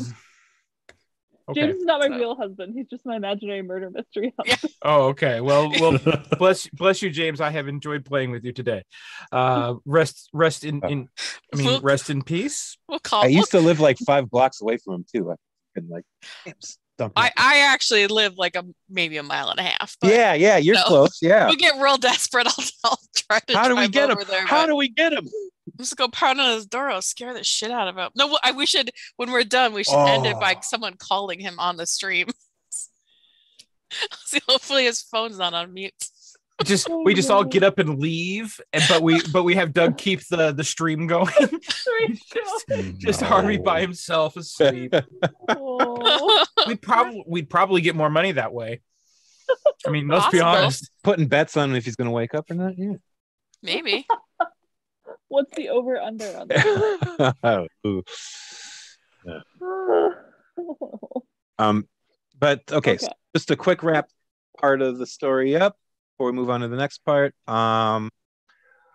You guys will probably, my guess is you'll get off raft with the help of Micro, who we've already established is able to figure out how these robots tick. So you guys now have an Asimov robot at your disposal, because there's no way you guys are bringing this back to the authorities. Heck, ours now. Yeah. Also, We you found notice it. that these lanterns are kind of portable and do have little carrying. So you guys get off. You can figure out where you want to stash your loot. And so aftermath, you guys get ashore. You're wet and cold, dazed, and It all checks out. yeah, and it's the Christmas time, so you all kind of head back for a weird weekend. You keep in touch and know what's going on with all this stuff, what's been happening, not totally sure. And but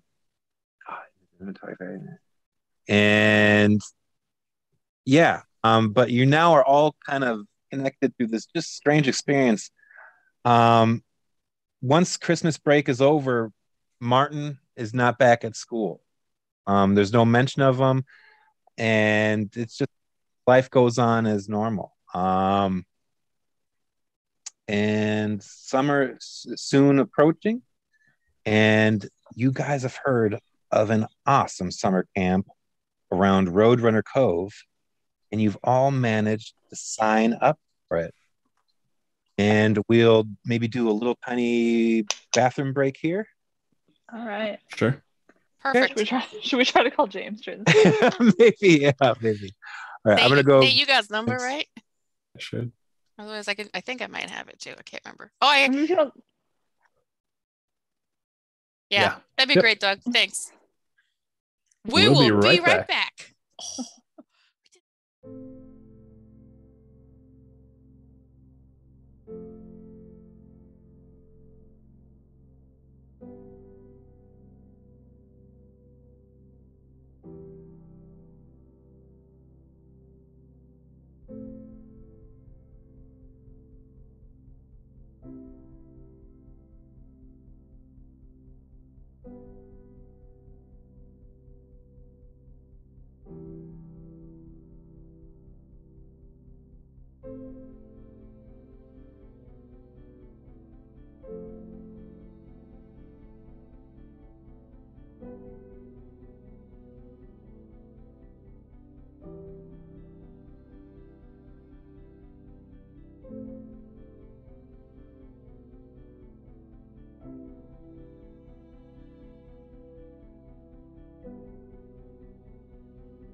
And we're back.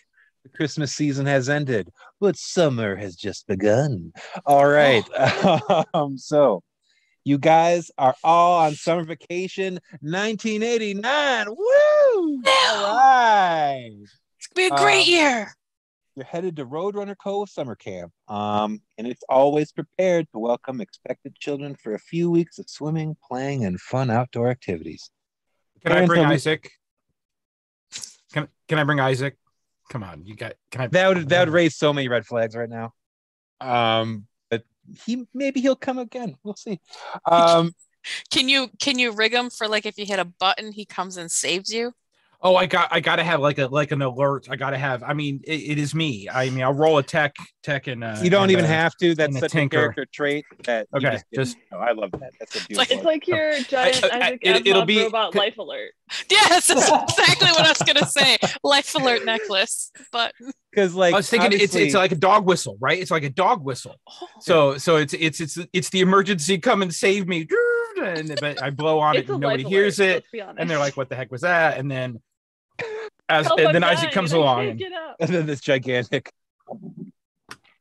robot squishes everybody. I'm good with that. I'm totally okay with that. Well, I'll leave him at home as long as I have my emergency dog whistle. All right. Nothing bad has ever happened at a summer camp. It's fine. True. That is fair. Yeah. Okay. So the parents are looking forward to leaving their kids in the care of camp leader Kim Johnson's capable hands, while they dream of sunny vacations or time to handle their affairs, gambling debts, or the beginnings of alcoholism. That's a grim book. Whoa! Yeah, this book holds no punches. The gravel yard in front of Roadrunner Cove's main building is quickly filling up with badly parked cars, frazzled parents, nervous kids, and scattered suitcases.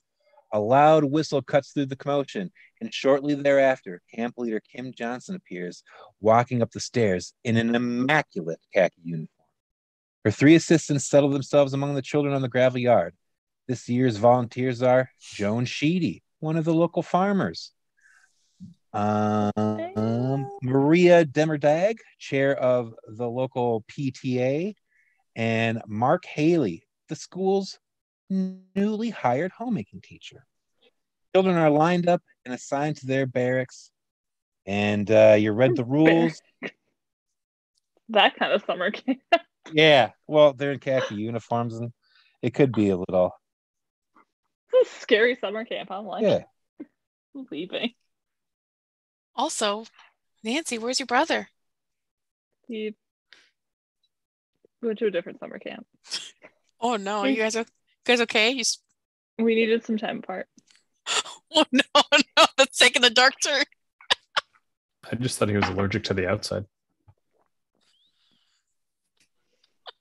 I mean, also that, but he's allergic to the sun. He can come to summer camp. He just needs a big floppy hat. hat. I legitimately used to be a summer camp director, and I was a counselor before that, and I legitimately had a kid one time who was allergic to mosquito bites, grass, like pollen, and the sun. And I was like, who sent you to summer camp? Who wants you to die here? My dad is actually mildly allergic to the sun. If he's out too long and he gets sunburnt and he gets like mouth blisters and whatnot, and she's like, how can you be allergic to something you need? It's wild. But yeah, so that poor weird. kid was like, it had him like the most miserable week at camp. That'd be terrible. You can avoid the hard. sun, but mosquitoes and everything else really hard. But yeah. the entire time I was just like, buddy. Yeah, I live in Minnesota, and my daughter is highly allergic to mosquito bites. She gets like big blisters. It's terrible. I feel so sorry for, because I mean, we live in Minnesota, across the street from a mosquito farm, a drainage pond thing, and it's just my heart breaks. The doctor keeps saying, as long as she'll continue to expose, she'll stop getting the blisters. They'll get smaller. Her body will get acclimated. No, it's been 13 years. You're like, you lie. Yeah, I mean, my husband is like in his late 30s and still gets the terrible welt mosquito bites. But because mosquitoes feel that like he is so much more delicious than I am, Like he also was kind of like an instant mosquito repellent when we go outside because they just go eat him. It's great. A win-lose situation. It's okay. Yeah, it's great. He loves it.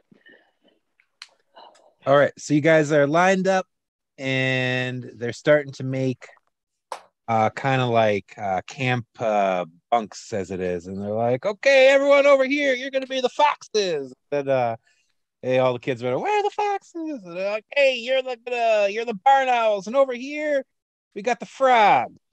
And that's you guys. Wait, frogs are cool. Yeah. Frogs are cool. Some of the most Sure. toxic and venomous creatures in the entire world are frogs. Quite an honor, actually. Small but deadly.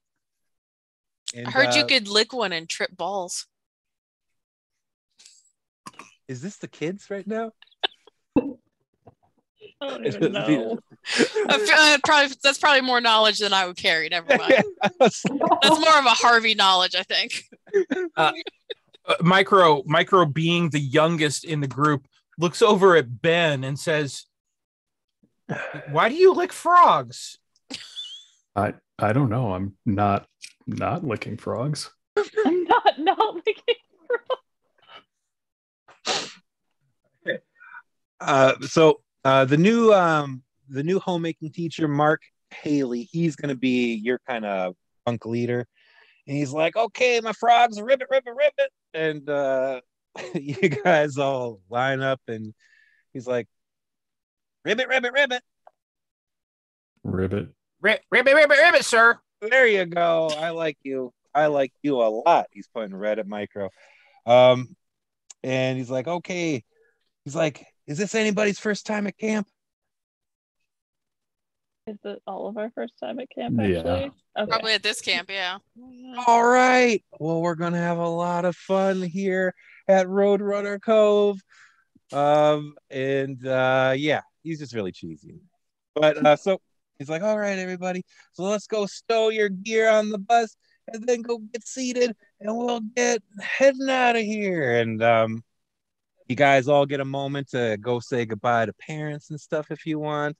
Maybe formulate like, "Hey, sit with me," or whatever, or even like, I don't know. What do you feel about the camp so I mean, I'm excited to go. Mom and Dad are fighting a lot. They're still working on divorce, so I'm out of here. I need to get away. I'm into being outside and doing sports type things. So that's cool. I'm very looking forward to learning some sick ass macrame. All right. Everybody knows that is what you learn in summer camp. I'm gonna make a macrame wallet. It's gonna be so cool. I'm gonna put it in my fanny pack. Heck yeah. So you guys get on the bus and you head out and you get to the camp, and it's beautiful. It looks just wonderful. It's a dream. Green grass, beautiful trees, and they're spaced out just enough so it's not all like, "Oh, too many trees."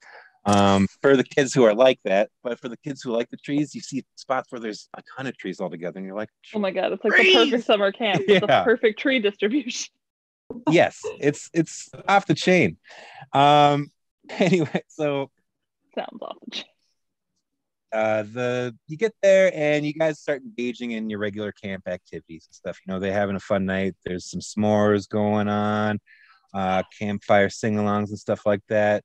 Maybe a game, a tag or whatever. And you're hanging out, and it's a really good night. And you guys are just getting really tired, and you're drinking a lot of hot chocolate, and it's just, "Oh, it's getting so sleepy," and it's time to go to bed. And you guys, one by one, you all go to sleep. And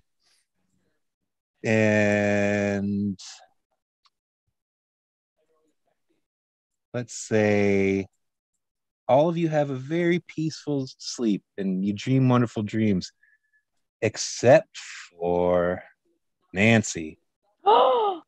Nancy, you dream of a cold steel bench in a dark room. Oh, I don't like that. You can't move. A I strong really don't like that. lamp is lit and shines directly in your eyes. Something stirs and crackles behind your immobilized head. The blood is your temples. Your head is warm. Calming music, something you recognize from the radio, echoes in the bright chamber.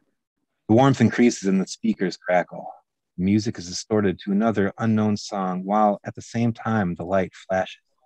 You try to turn your head to look around. The room is made of gray concrete. In front of you is a large mirror covering the wall. The mirror shows several children, tied down, all still except one. Your movement matches yours, but it's not you. Your heart is pounding. Anxiety begins to well up in your chest.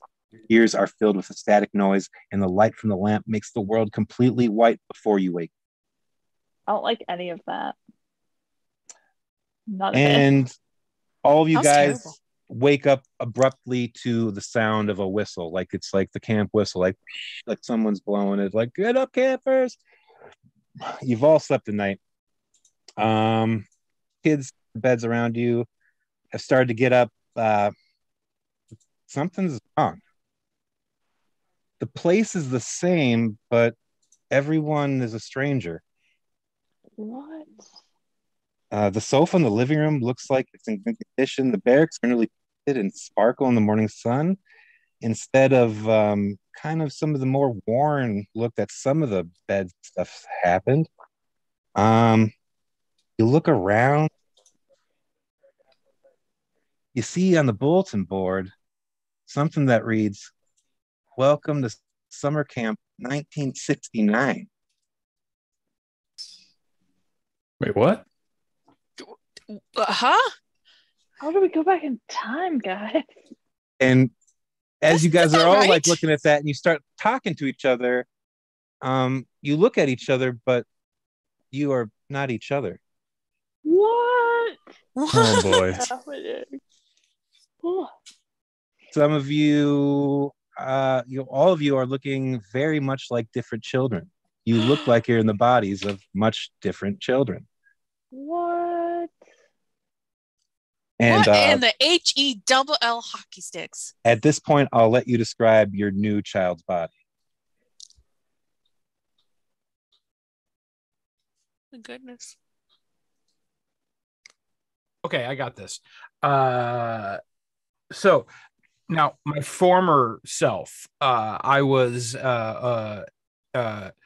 Asian, so I was adopted as a child from Vietnam.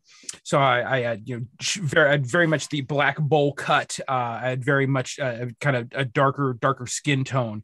Now I am a chubby boy, like my shirt's a little bit, just a little bit too small. Were you Not doing like the Winnie super, the Pooh, the Winnie the Pooh half shirt? not quite the Winnie the Pooh. But you're on the right track. You're on the right track. Just a little bit of shows, just a little bit right down there. And right in my, you can see my belly button. I do have little tiny bits of like food, chocolate, something like that. Are But you my shirt is a Chunk little. from the Goonies? I'm kind of Chunk. I think from you the changed Goonies, from Data to Chunk. Yeah, so I went from Data to Chunk. But I have curly blonde hair. I have short little curly blonde hair.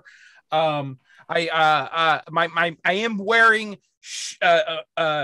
they are plaid shorts that are, again, just a little too tight, and you can see I do have tidy whities, and they do have my name on them.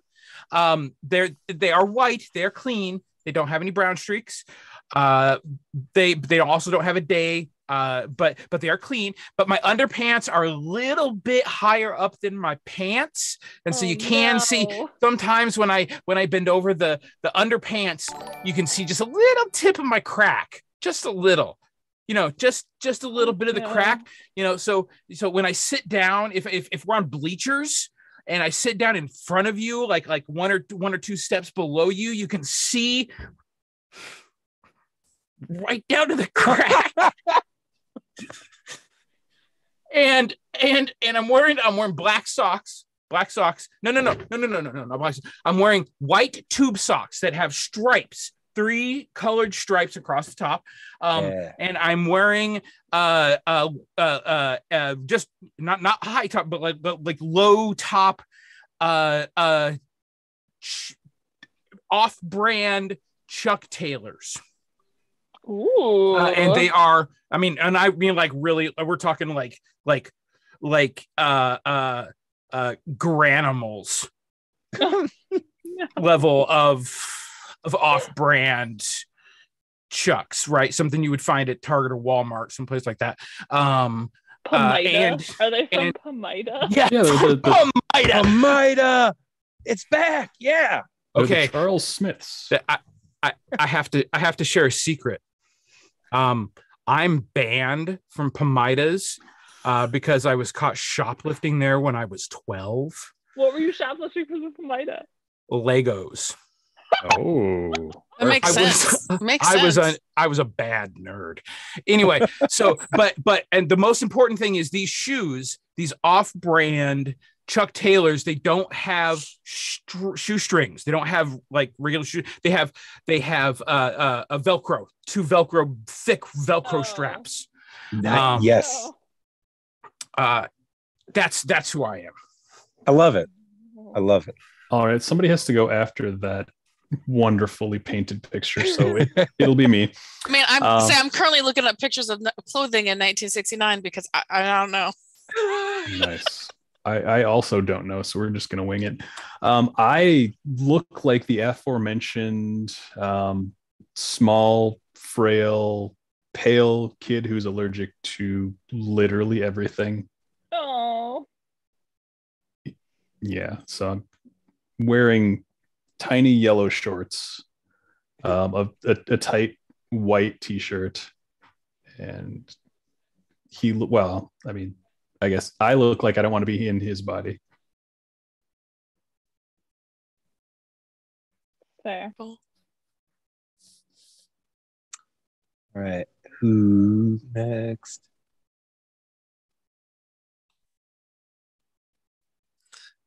Oh boy. I'm gonna wing it. I am gonna say that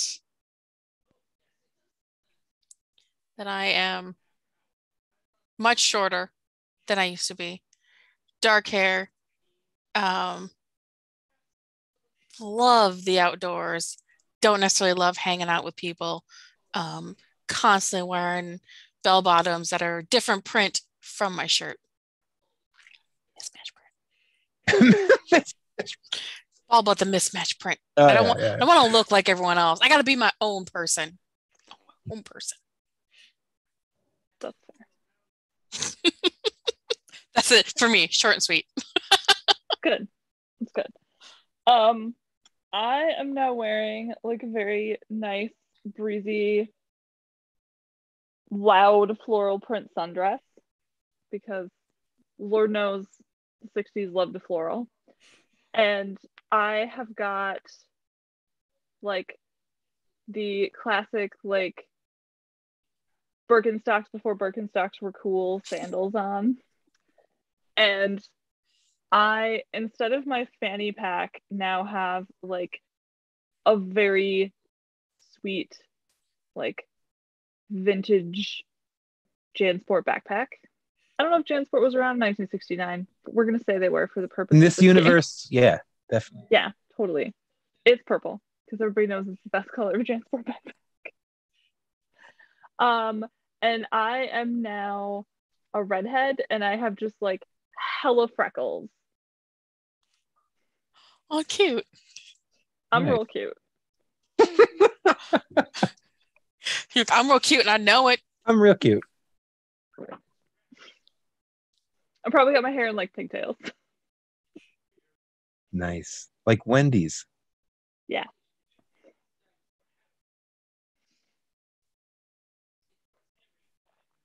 All right. Okay, Professor, you're on. Yeah. Yeah. Let's see. Like normal Sarah was the kind of person who would just kind of wear whatever because her mind is on other things. The person who she is now was not that kind of person.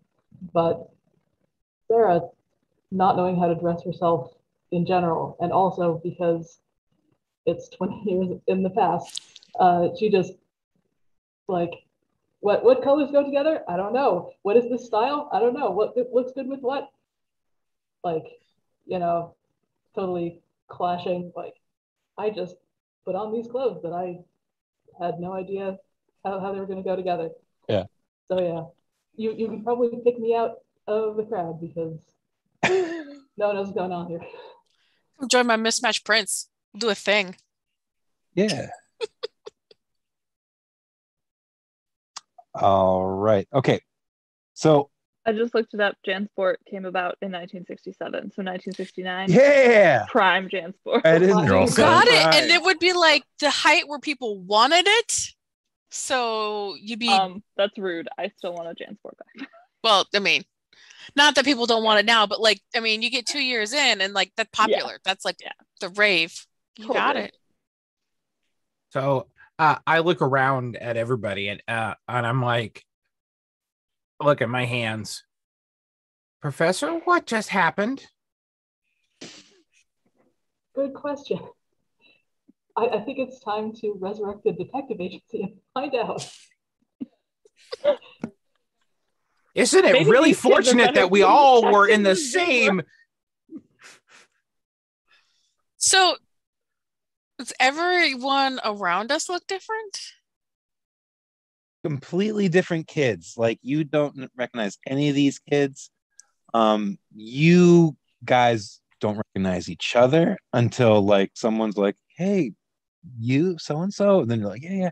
Like this is just it's the same but completely alien at the same time. Like it's just you're in the It's trippy. Do we still have our same stats? yes, all that is the same. You just Okay.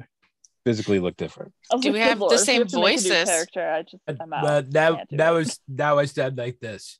Because I have sinus problems, so I have tubes in my ears too. So Oh, the ear too. Kid. I've seen kids like that. It's terrible. Feel bad. Like those descriptions just paint the perfect picture of like who you're looking. Yep. but I mean, that's who I am. I can't help it. It's just, Oh that's- yeah. I don't even know who I am. I mean, does anybody know who you are?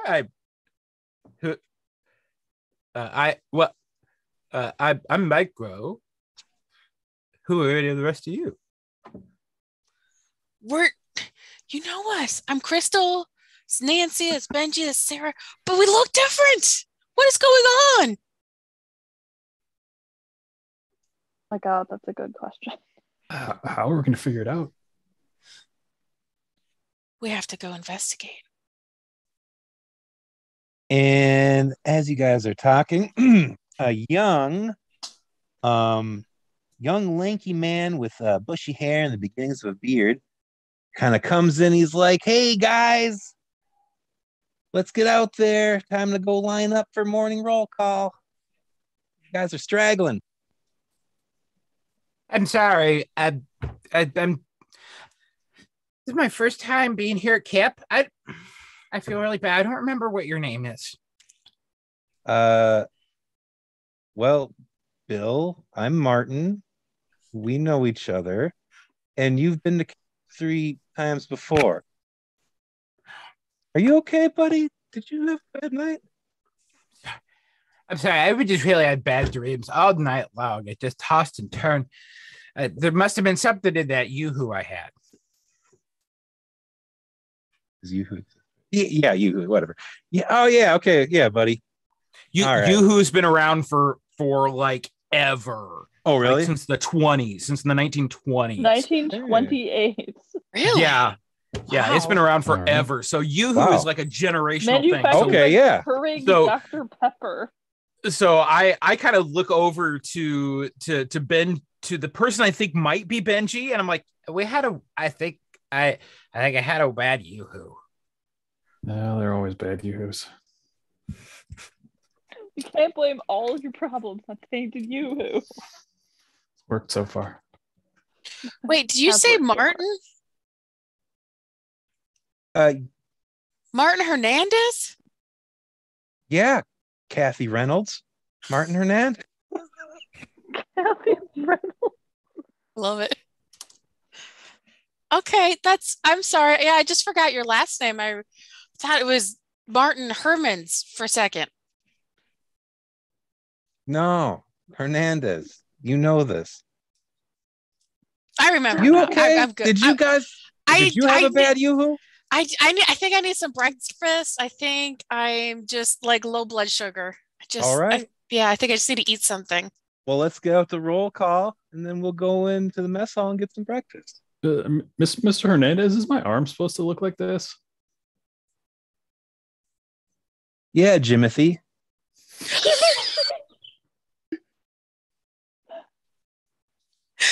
Are you sure?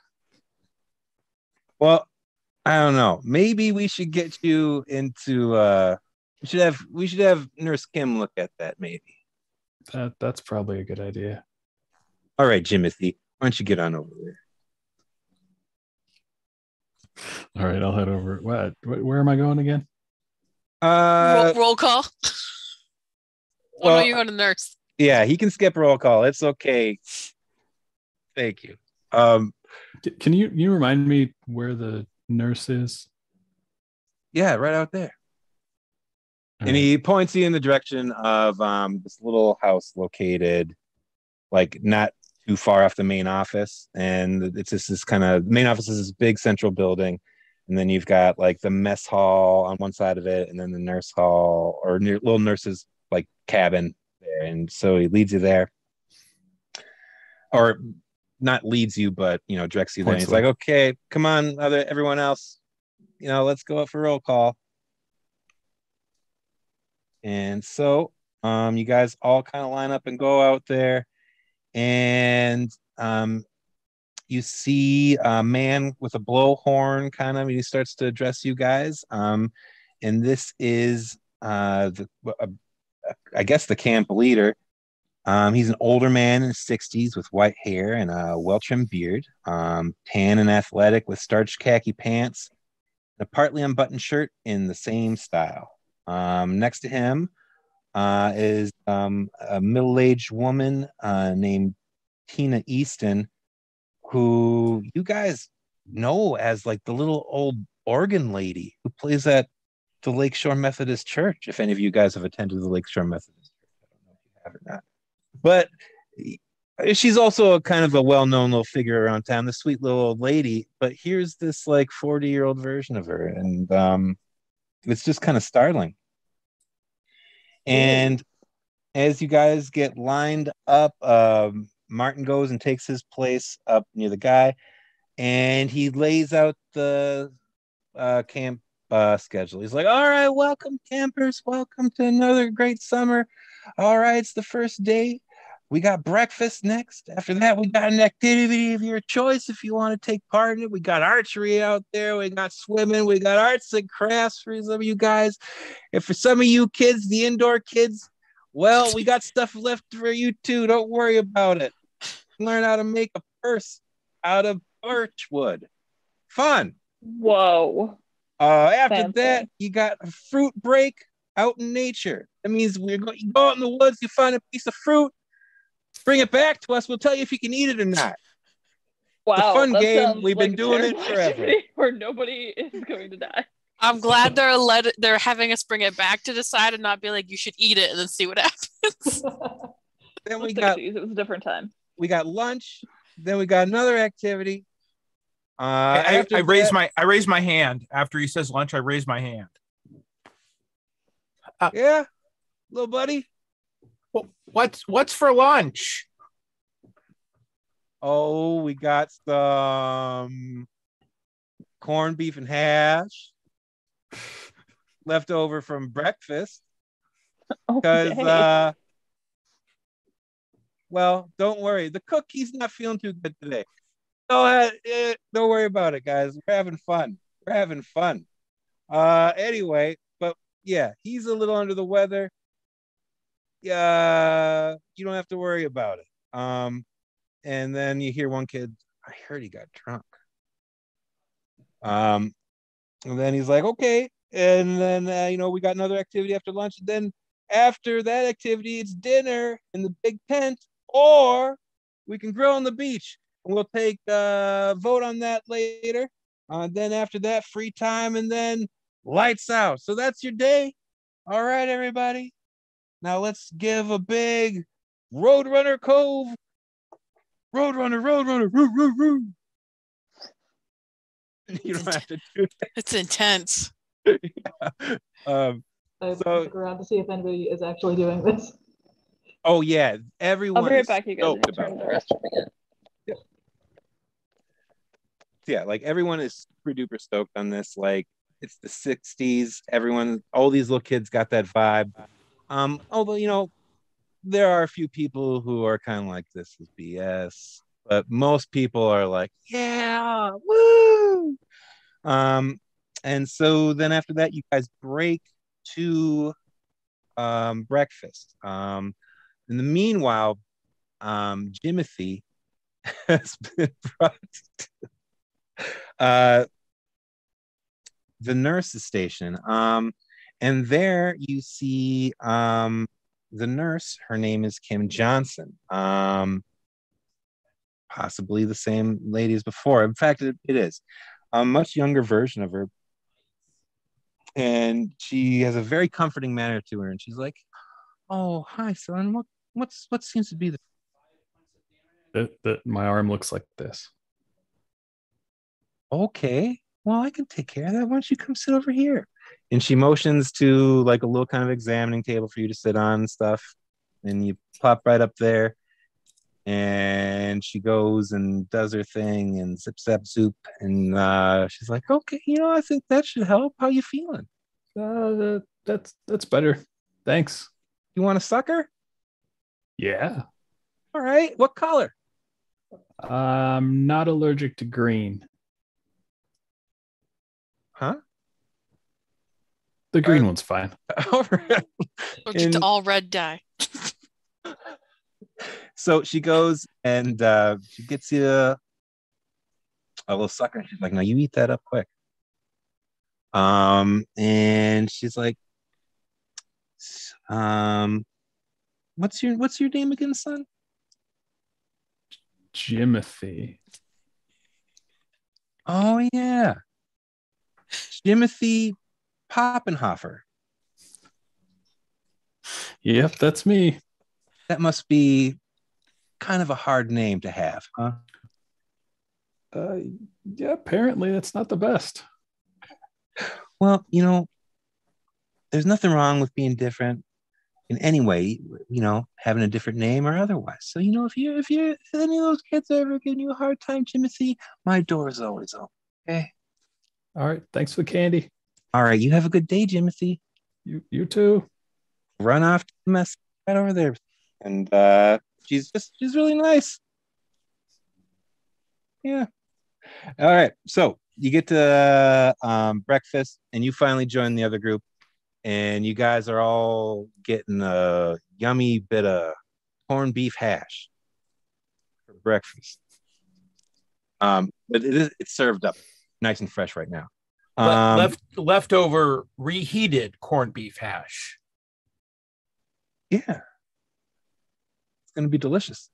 So you have like big glass of juice or milk or whatever, and you're all sitting down, and you hear some kids talking about like, "Hey, did you see that in the woods?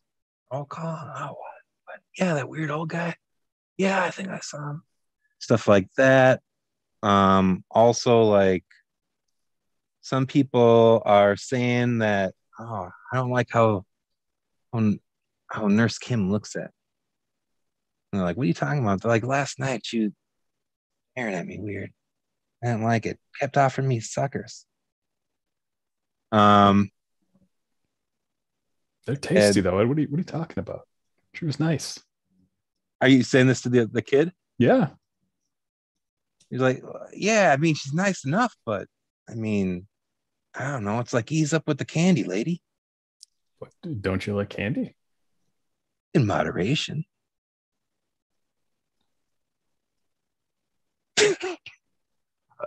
That kid's awful suspicious. Like your best friend. She's your best friend now, isn't she? Nah, I mean, who doesn't like candy? I don't trust him. It's true. That's fair. Right.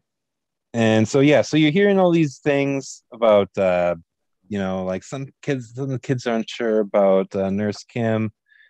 And then also you hear a lot of people talking about some guy who's out in the woods and stuff.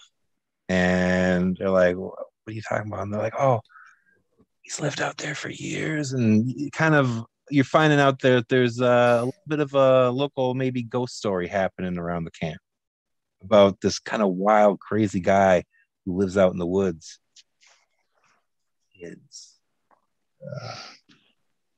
So yeah. So breakfast goes well enough, and you've got a little bit of information on that. Now it's question, player question. Yeah. So just is this the same? The people are all different and we're all different, but this is still the same camp, right? Yeah. Same camp. Still on the same cove. Are they talking about the cabin out in the woods? It's a little farther along from there. So no, this is not the same place that they're talking.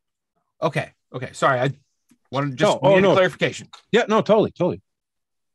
Yeah. So you it's time to break for the first event, and the activities that are out there today are reading aloud.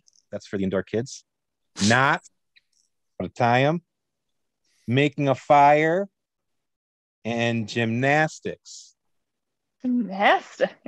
So if you guys are interested in doing any of that, there's that available to do. Otherwise, you could always inquire about some of this mysterious goings on from some of the other campers milling about. We are an investigative club. Right. We are. Can you guys handle being outside and talking to people? Or is that going to make you sick? Find out. It's like I don't even know what I'm allergic to yet. I don't know about anybody else, but I seem to be sweating profusely. Does anybody else seem really uncomfortable? Kind of peel away the wet. I've got pit stains, and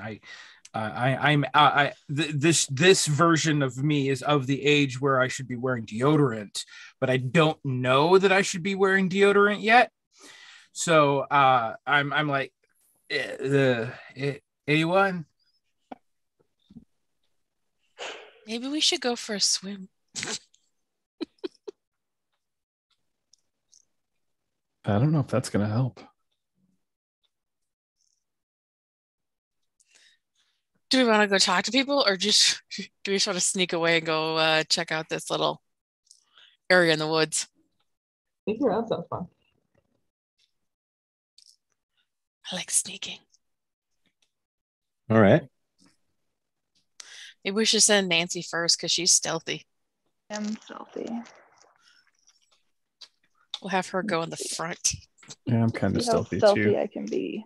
Hey, you guys go in the front. We can go together. We'll bring up the rear. We got you. Perfect. All right. Just one. This is a great plan. What could go wrong? It's gonna be perfect. It's gonna go off without a hitch. I have no successes, so that was awesome. I got one. Yay. We'll say, Good job.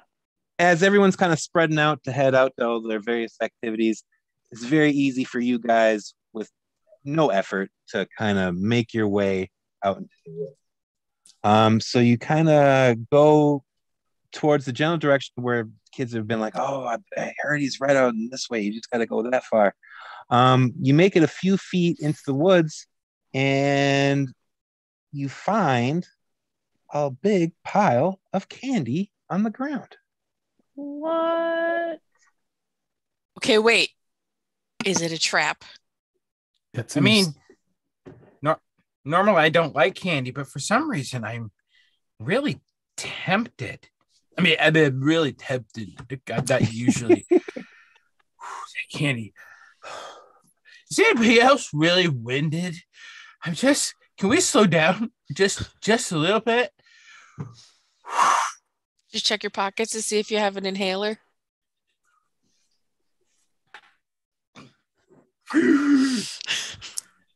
That should help.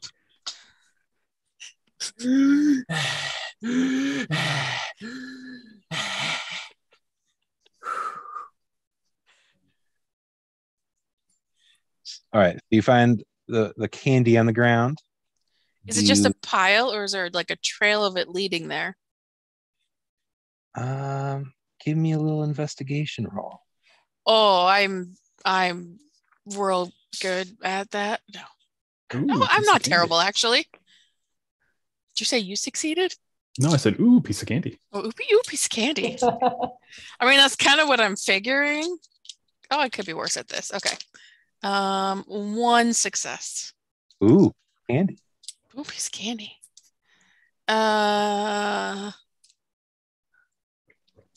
Yeah. So you find that there's a trail going out further into the woods. And it's a little weird because this candy is candy you're familiar with, in wrappings you're familiar with. Like more modern? Yeah. You guys, this seems weird. It sure does. So as you're delving more into the woods, you see a well camouflaged shelter that's in a rocky crevice on kind of the side of a hill. When you come close, you feel something behind you. Turning, you find kind of a disheveled older man with a big, thick beard. He's got a thick military coat on, a pair of brown training shorts, green boots.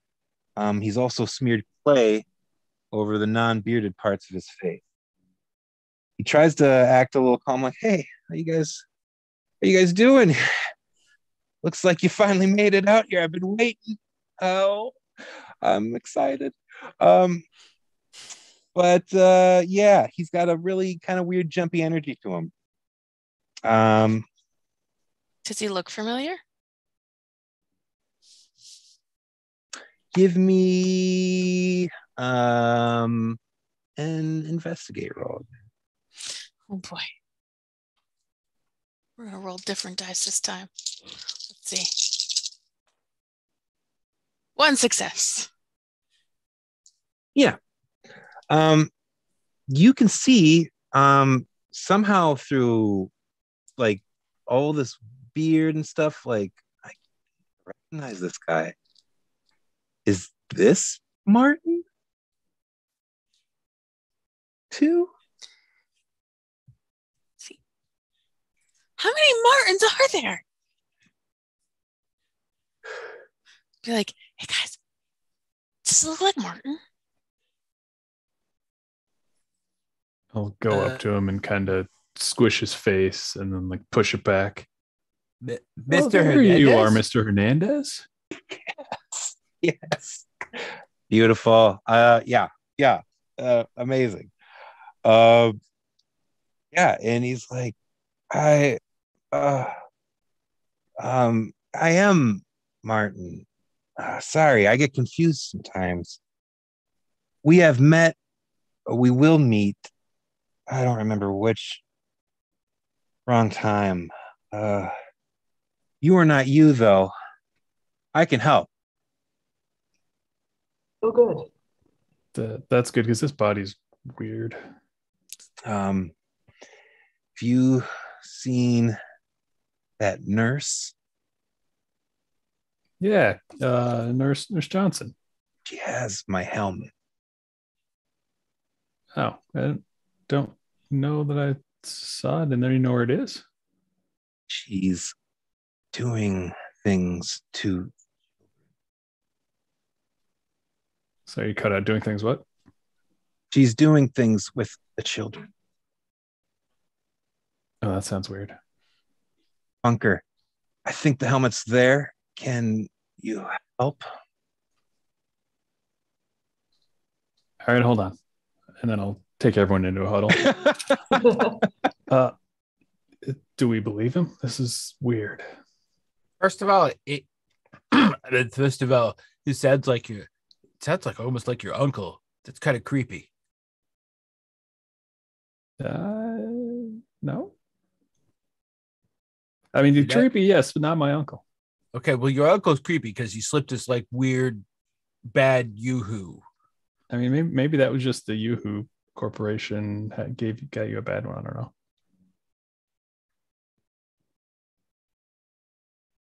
Okay. If he's been to our time, so then if we ask him some 80s trivia questions, then he'll know them. That is why you're so smart, the professor. Like Star Wars trivia, like Legend of Zelda, like, you know, like where do the Ewoks live? Like what weapon kills Ganondorf? Yeah, let's ask him. All that kind of stuff.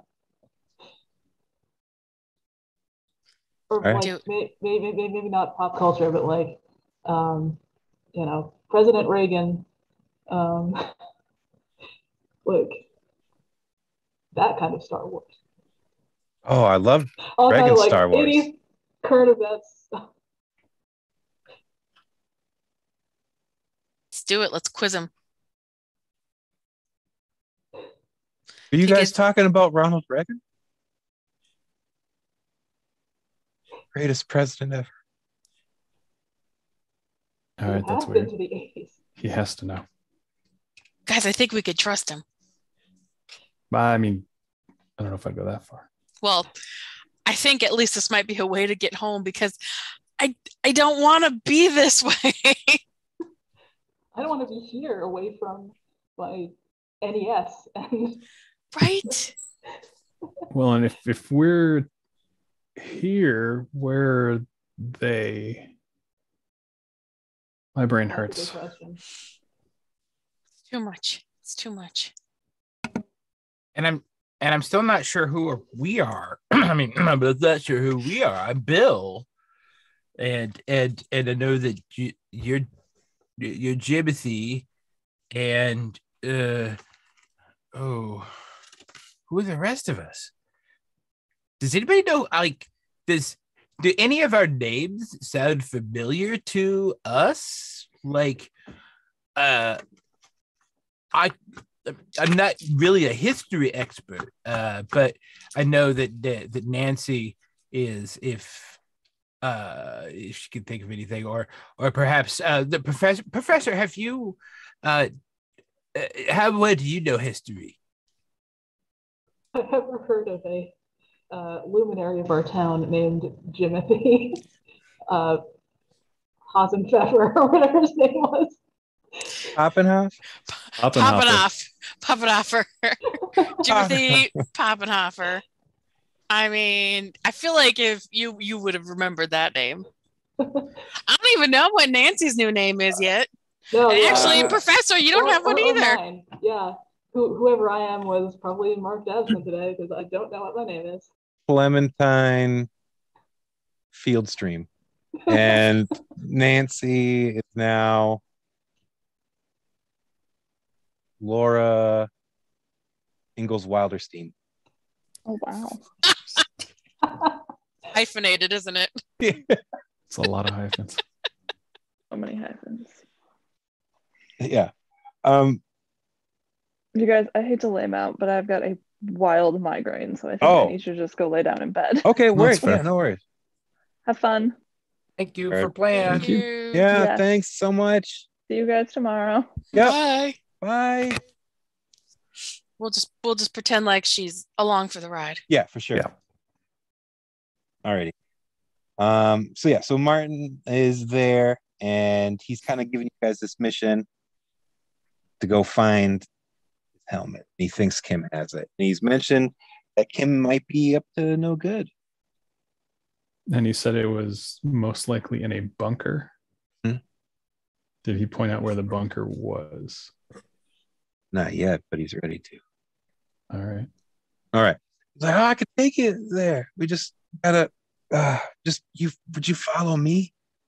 I can lead you. All right. So you guys follow this weird guy deeper into. I mean, when you put it that way. Now I'm concerned. I was okay before, now I'm worried. And you're all dead. And yeah, so you're following him until you come to what looks like kind of like this weird kind of concrete pillbox with a door that's just right there in the forest. He's like, it's there. And he's like, should we go in? I mean, we kind of have to, don't we? Yeah, Is it safe? she might be down there. I mean, she was in the nurse's office last time I saw her. True. That is true. But we did go to the woods for a while. She could have gone out there. Yeah. It's been a while. Yeah, Jimothy. We were investigating candy. That's right. So yeah, so there's a still box there with a door. If you guys would want to roll me a tinker for one success. Got that. If nobody else does. I feel like that's a very Bill thing.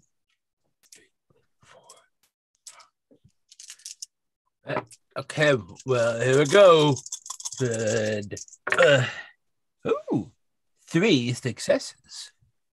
Ooh. 3 sixes. All right. So yeah, you definitely open that up, and then inside you find stairs that start immediately going down at kind of a sharp incline, lit with like single bulbs fastened to the walls at intervals enough to leak kind of shadow. It looks creepy, really suspect. And the stairs disappear kind of down into darkness before you can see the end of it.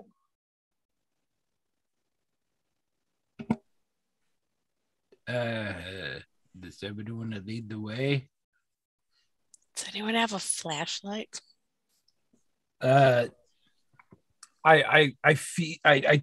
pat around my body and realize, like, really conceptualize for the first time that I do not have my trench coat on. Oh no.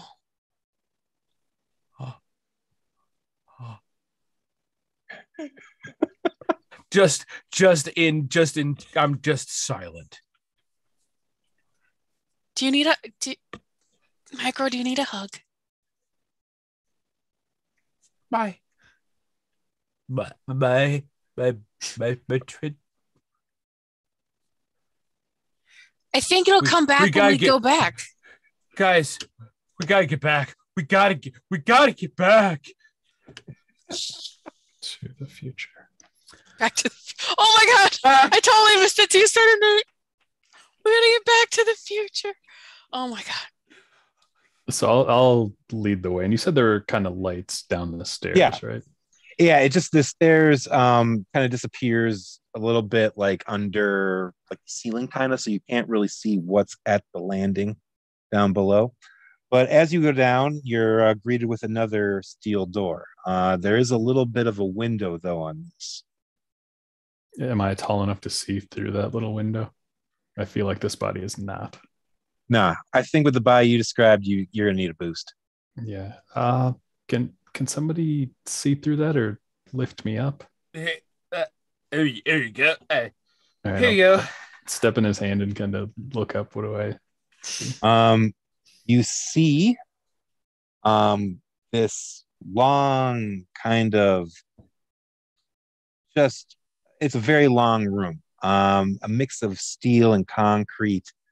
Rows on either side of the door, there's beds, and in the beds are kids strapped down and all unconscious. Farther off in the room, you see what you assume is Kim, and she's in front of this weird bubble that's shimmering, and every so often it looks like there's a flash and you can see what looks like the older Kim that you met when you first came to camp there inside the bubble, and then it'll flip back and it'll look like just kind of a weird kind of foggy view of the room, but the room inside that bubble. And every so often it'll switch back, but it seems like from the way you can see from behind her, the way her body's moving, it looks as if the younger Kim is talking to the older Kim through this weird shimmery bubble. Are they both wearing that helmet? No, but you see that helmet on a table nearby. All right, so I get down and I'll relay that to everyone. I don't know what we're going to do. Can we get this door open? You try kind of just turn the handle and you realize, oh, this is pretty locked. So if you would want to roll me Tinker, we'll do a 2 success on that. I could. If you didn't want to, there's also the force. You could roll force to just bash it. Hey, I don't have my. I could try. Worth a shot. We believe in you. Okay, I'll do my best. If I force it, it's going to be got real the loud. touch.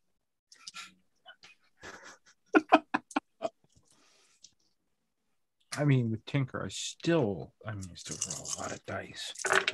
I got 2 successes. Nice. Perfect. All right. You are able to just very softly, gently pick that lock. Now that handle you can feel is very free. So how you guys want to proceed? Okay, where was the helmet in relation to her? It's kind of, it's beyond her, so you would have to pass her to get it. And there was only the one way to get down, no other like hallways or anything, right? Give me another investigate. Okay. I'll just for 1 success here. I got 1. All right.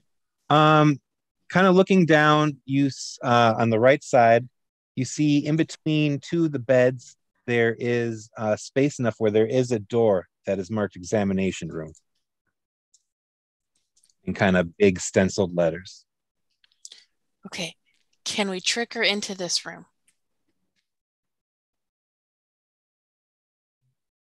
Maybe. Or I wonder if we could hide in there until she leaves. That's a good idea too. That's probably a better idea. Thinking is not my top skill.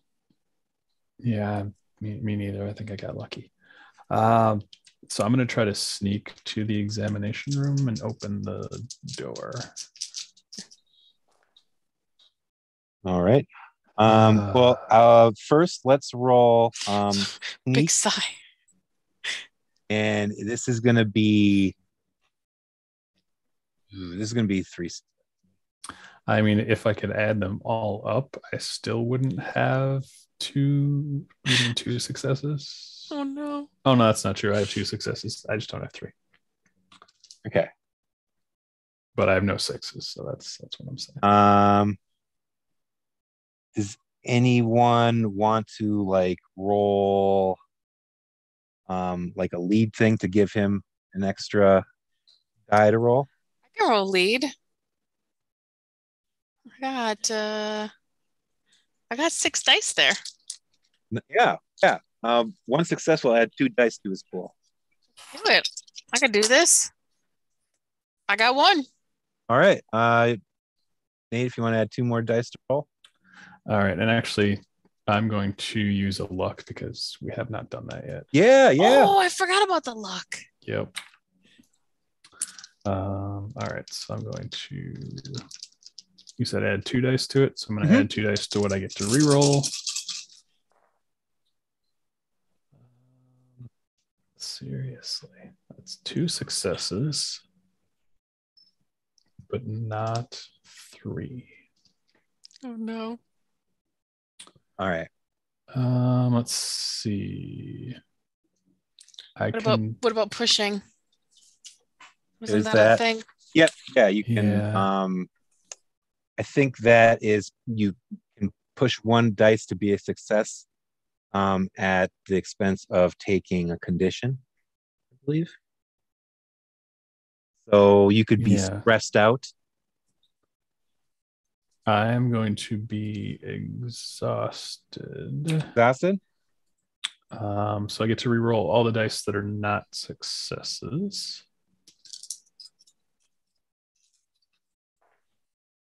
There we go. There's 2 more successes. So that's 4 total. Congratulations. So with that extra success, I can give a success to another kid with sneak. Yeah. Or find something unexpected. Cool. I say that. Let's find something unexpected. All right. As you sneak in there, you see on like one of those kind of like little trays where they'd set like the like medicine or scalpels, whatever. There's just a pistol. Oh god, that can only end poorly. But I will take it. All right. So now, are you going to get through that door into the examination room? Yep. I'm going to open the door into the examination room, being all stealthy with all my rolls. All right. That is going to be a 1 success roll for that. Okay.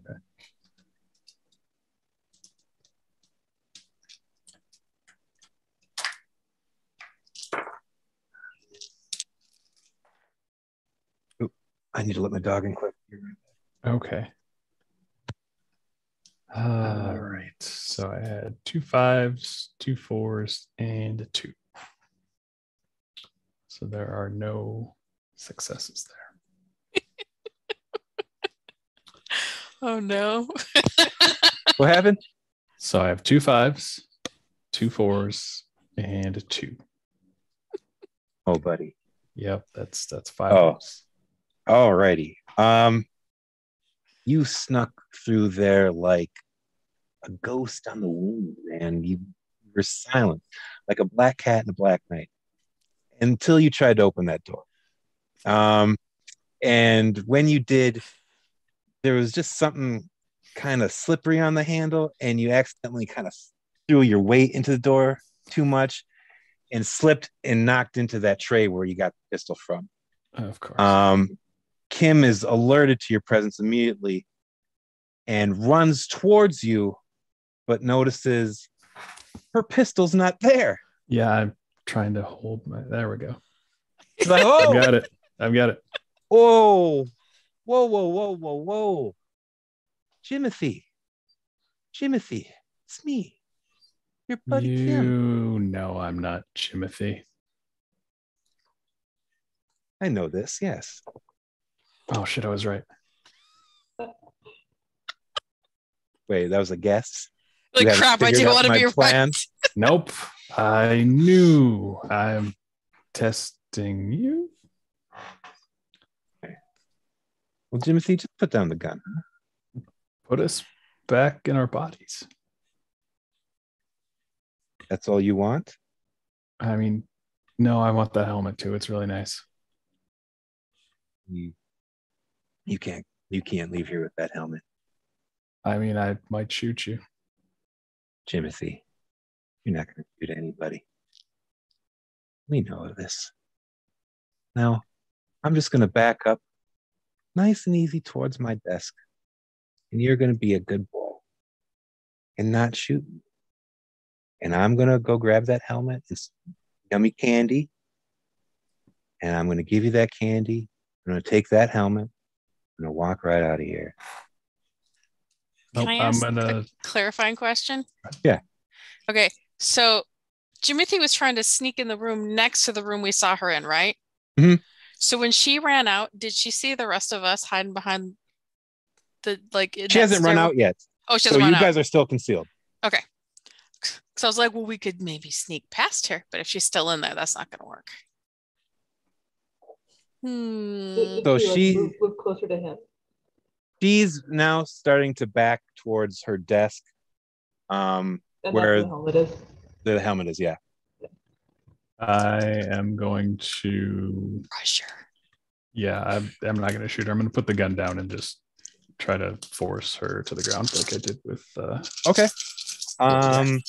She's a grown woman. You're a really frail boy. So I am. I'm going to follow Jimothy's lead because he's a small boy. You're a big boy.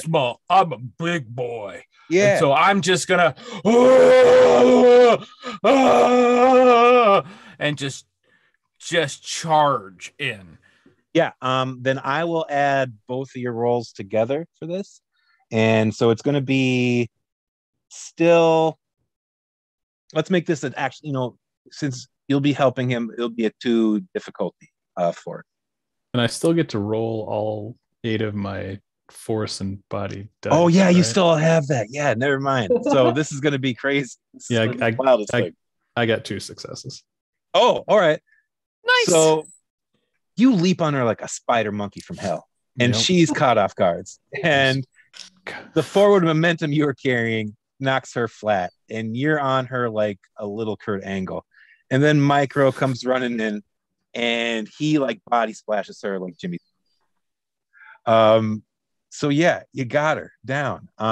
She's like, "Get off me! Get off! You're crushing." And I'll just say, "Get the helmet." And yeah, perhaps while she's distracted, then we can run and grab the helmet. Oh, she's like, "No!"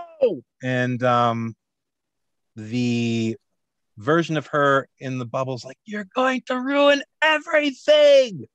Stop it! Stop them!" And I'm gonna need you to do another force roll. Right, this is gonna be 3 successes needed. All right, what's Mr. Hernandez doing? He's kind of just gobsmacked at what's happening right now. Like he's like, but kind of like excited, like, "Oh my God, yeah, you gonna do it!" All right. I got a lot of 5s and 1 6. I'm going to use my last luck point and re-roll. And let's see. Look, re-roll failed. Okay. And I'll do, since Micro's right there too, I'll give him the same opportunity. I tell you what. Let me add to Jimothy's roll. Yeah, because we're both kind of holding him down here. Yeah, I'm gonna think. I know that I'm more than just this body that I am in. I am the person that I truly am inside, and I know that Isaac will always be with me, and I will pick up. I will, even though it may not actually be around my neck, I will pick up my dog whistle and give a silent bellow through time and space. But actually, no sound actually happens because it's a dog whistle, and so it's silent. And so I'm.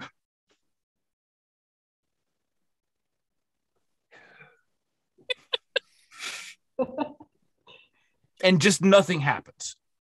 Actually, and now. Okay, yeah.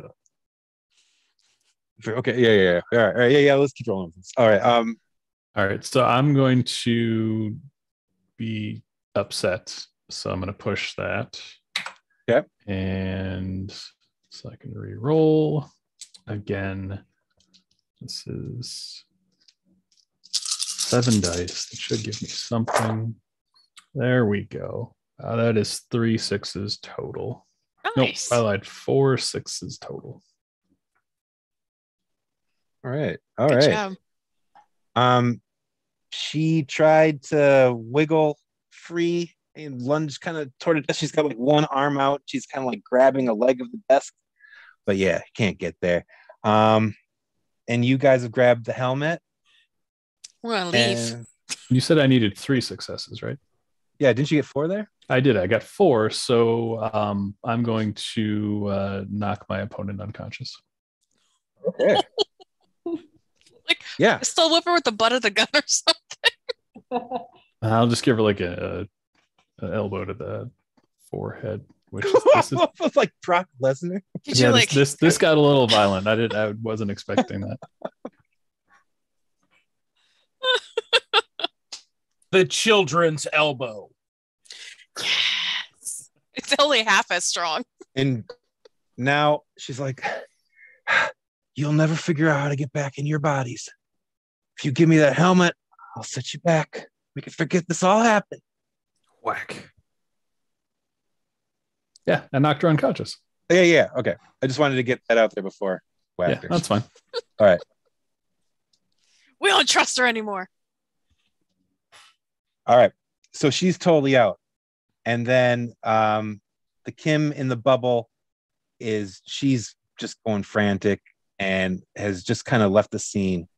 But inside, every time, so often when it flashes where she is, she's in a room surrounded by very elaborate machinery, just like stuff you've never even seen before or could think is possible. It's the stuff of science fiction to you, what you're kind of looking at.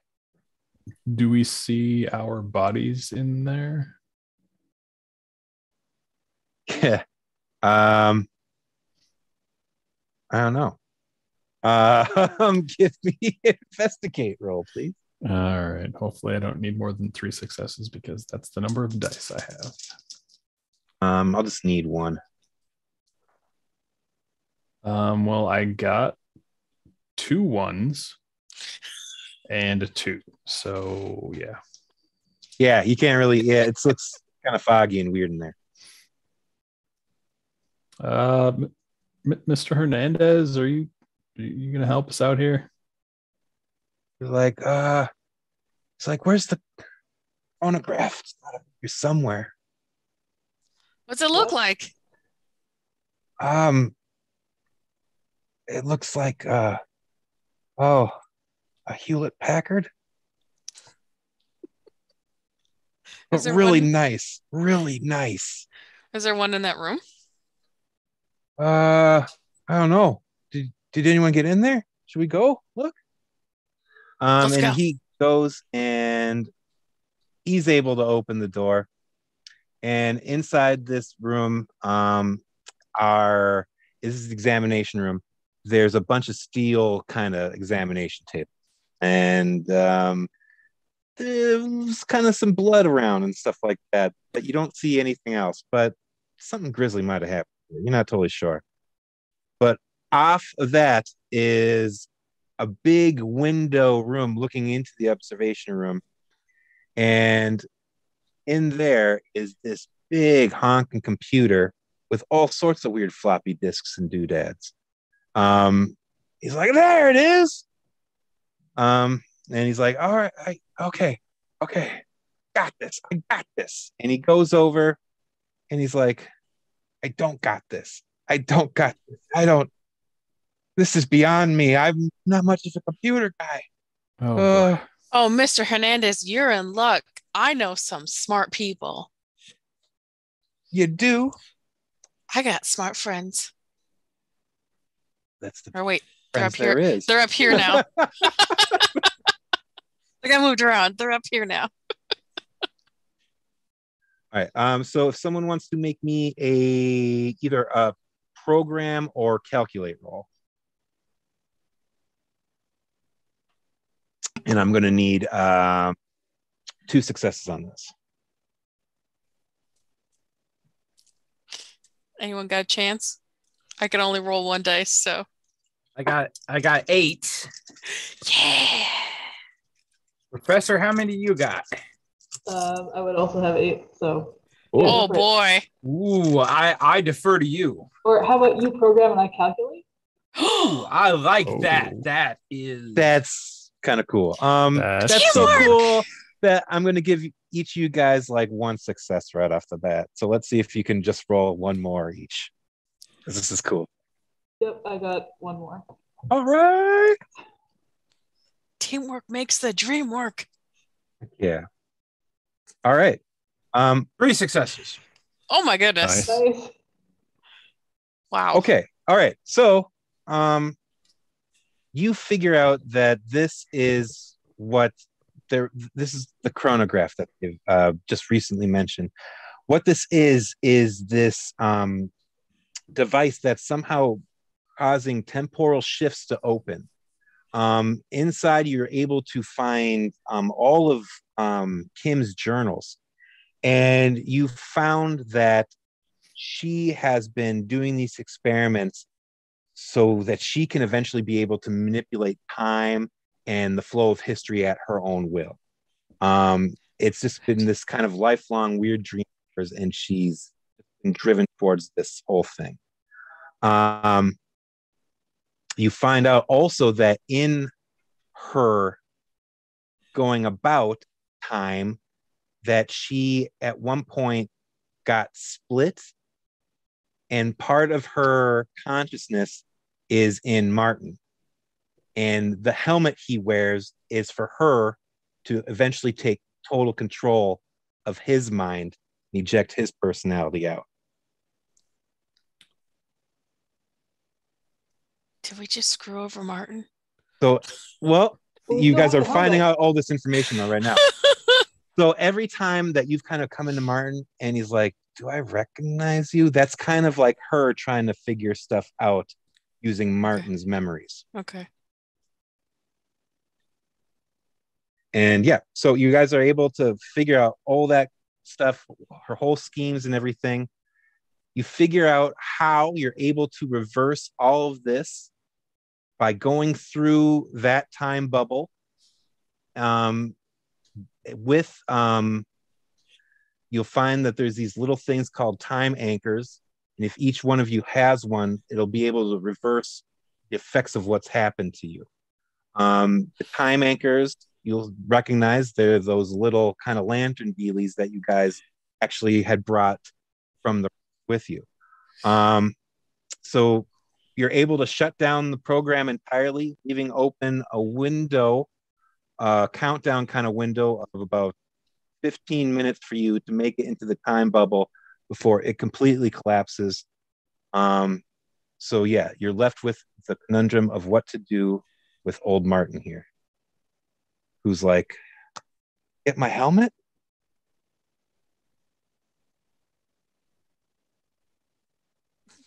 The helmet is.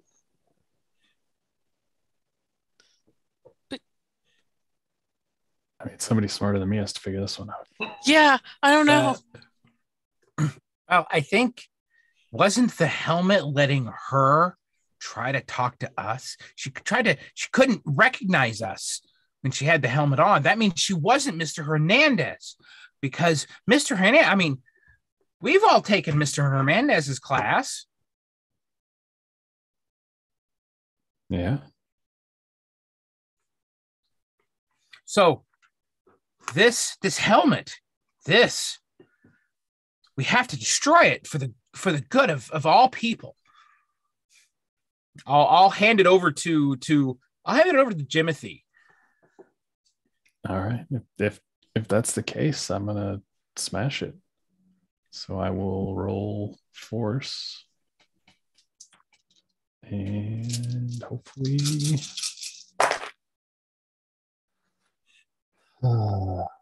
it's not my day. All right, so I'm just going to get. I guess I'll get scared in this case. Actually, I will injure myself all the because things. I'm trying so hard to smash it. I got no successes there, so we'll just do this again.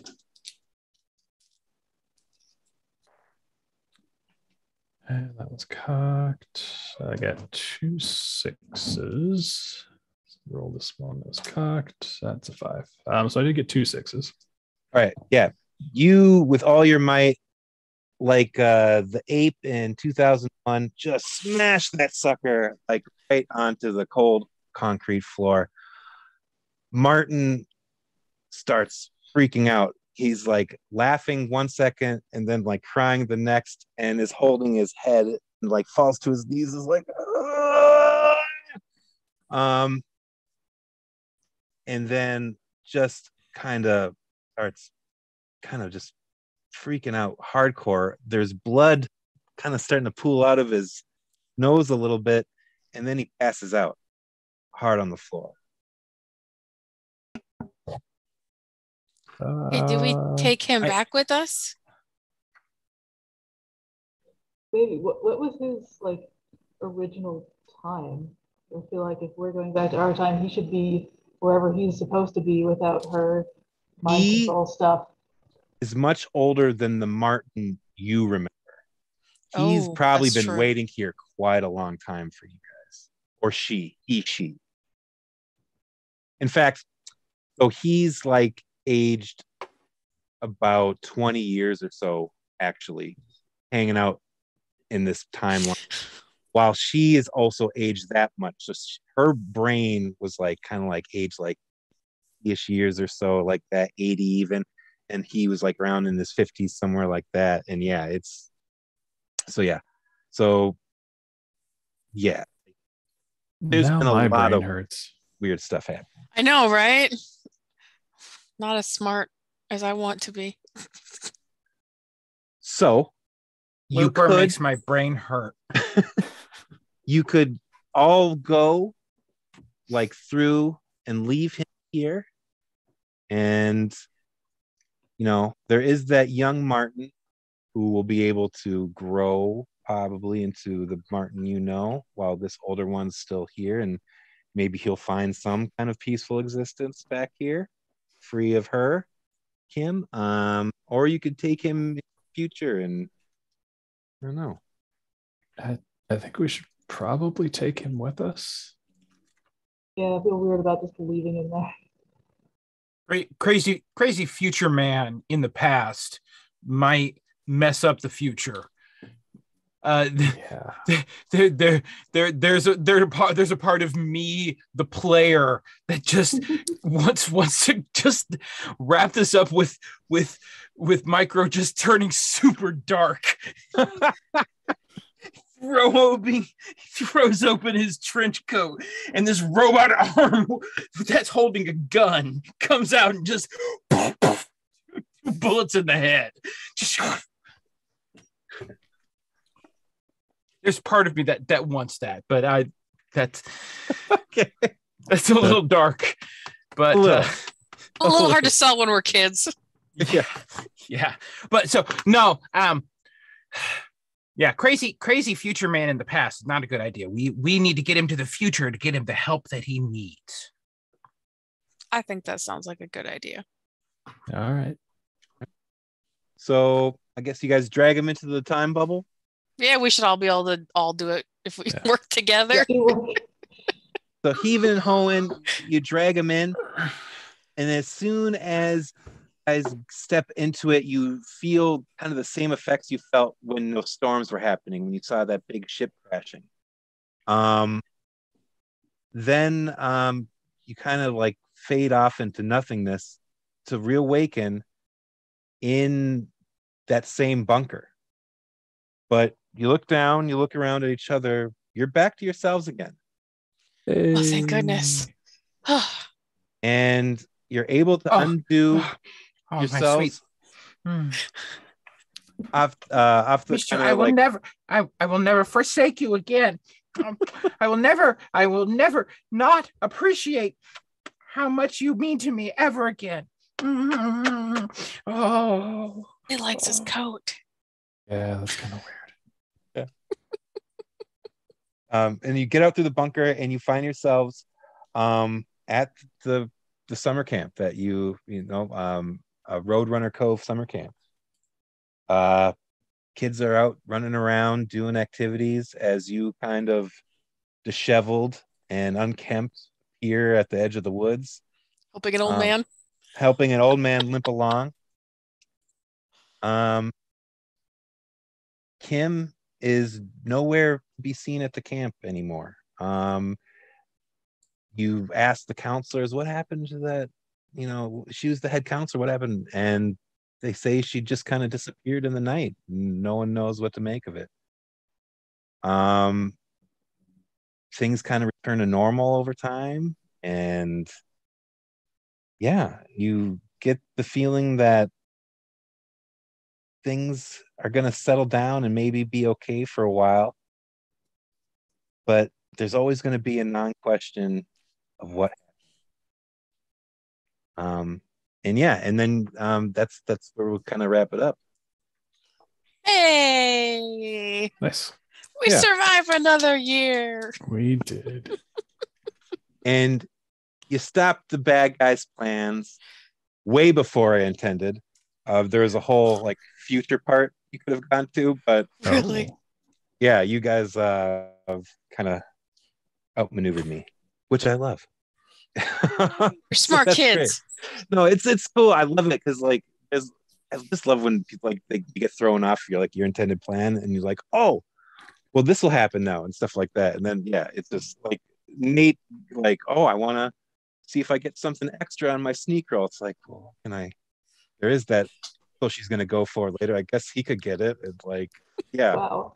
So yeah, I loved it. It was really good. Great role playing, guys. This is awesome, as always. Love this game. So good. Thank you. Thank you for running. Yes. And running anytime. late. Not everyone's willing to run late. Well, thanks for Indeed. staying up with me too. Thank you so Indeed, much. this has been delightful. Absolutely delightful. Yeah. That was great. All right. So Yeah, it's good times. Every year. Love this game. Indeed. Okay. So yeah. Is Doug still there? I don't know. All right.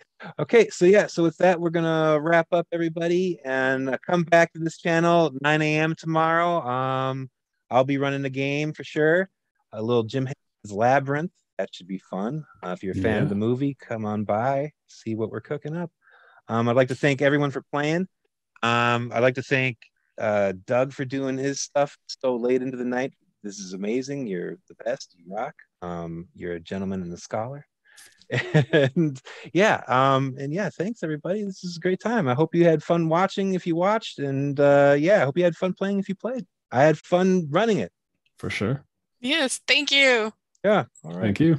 Awesome. Bye. Bye, everybody.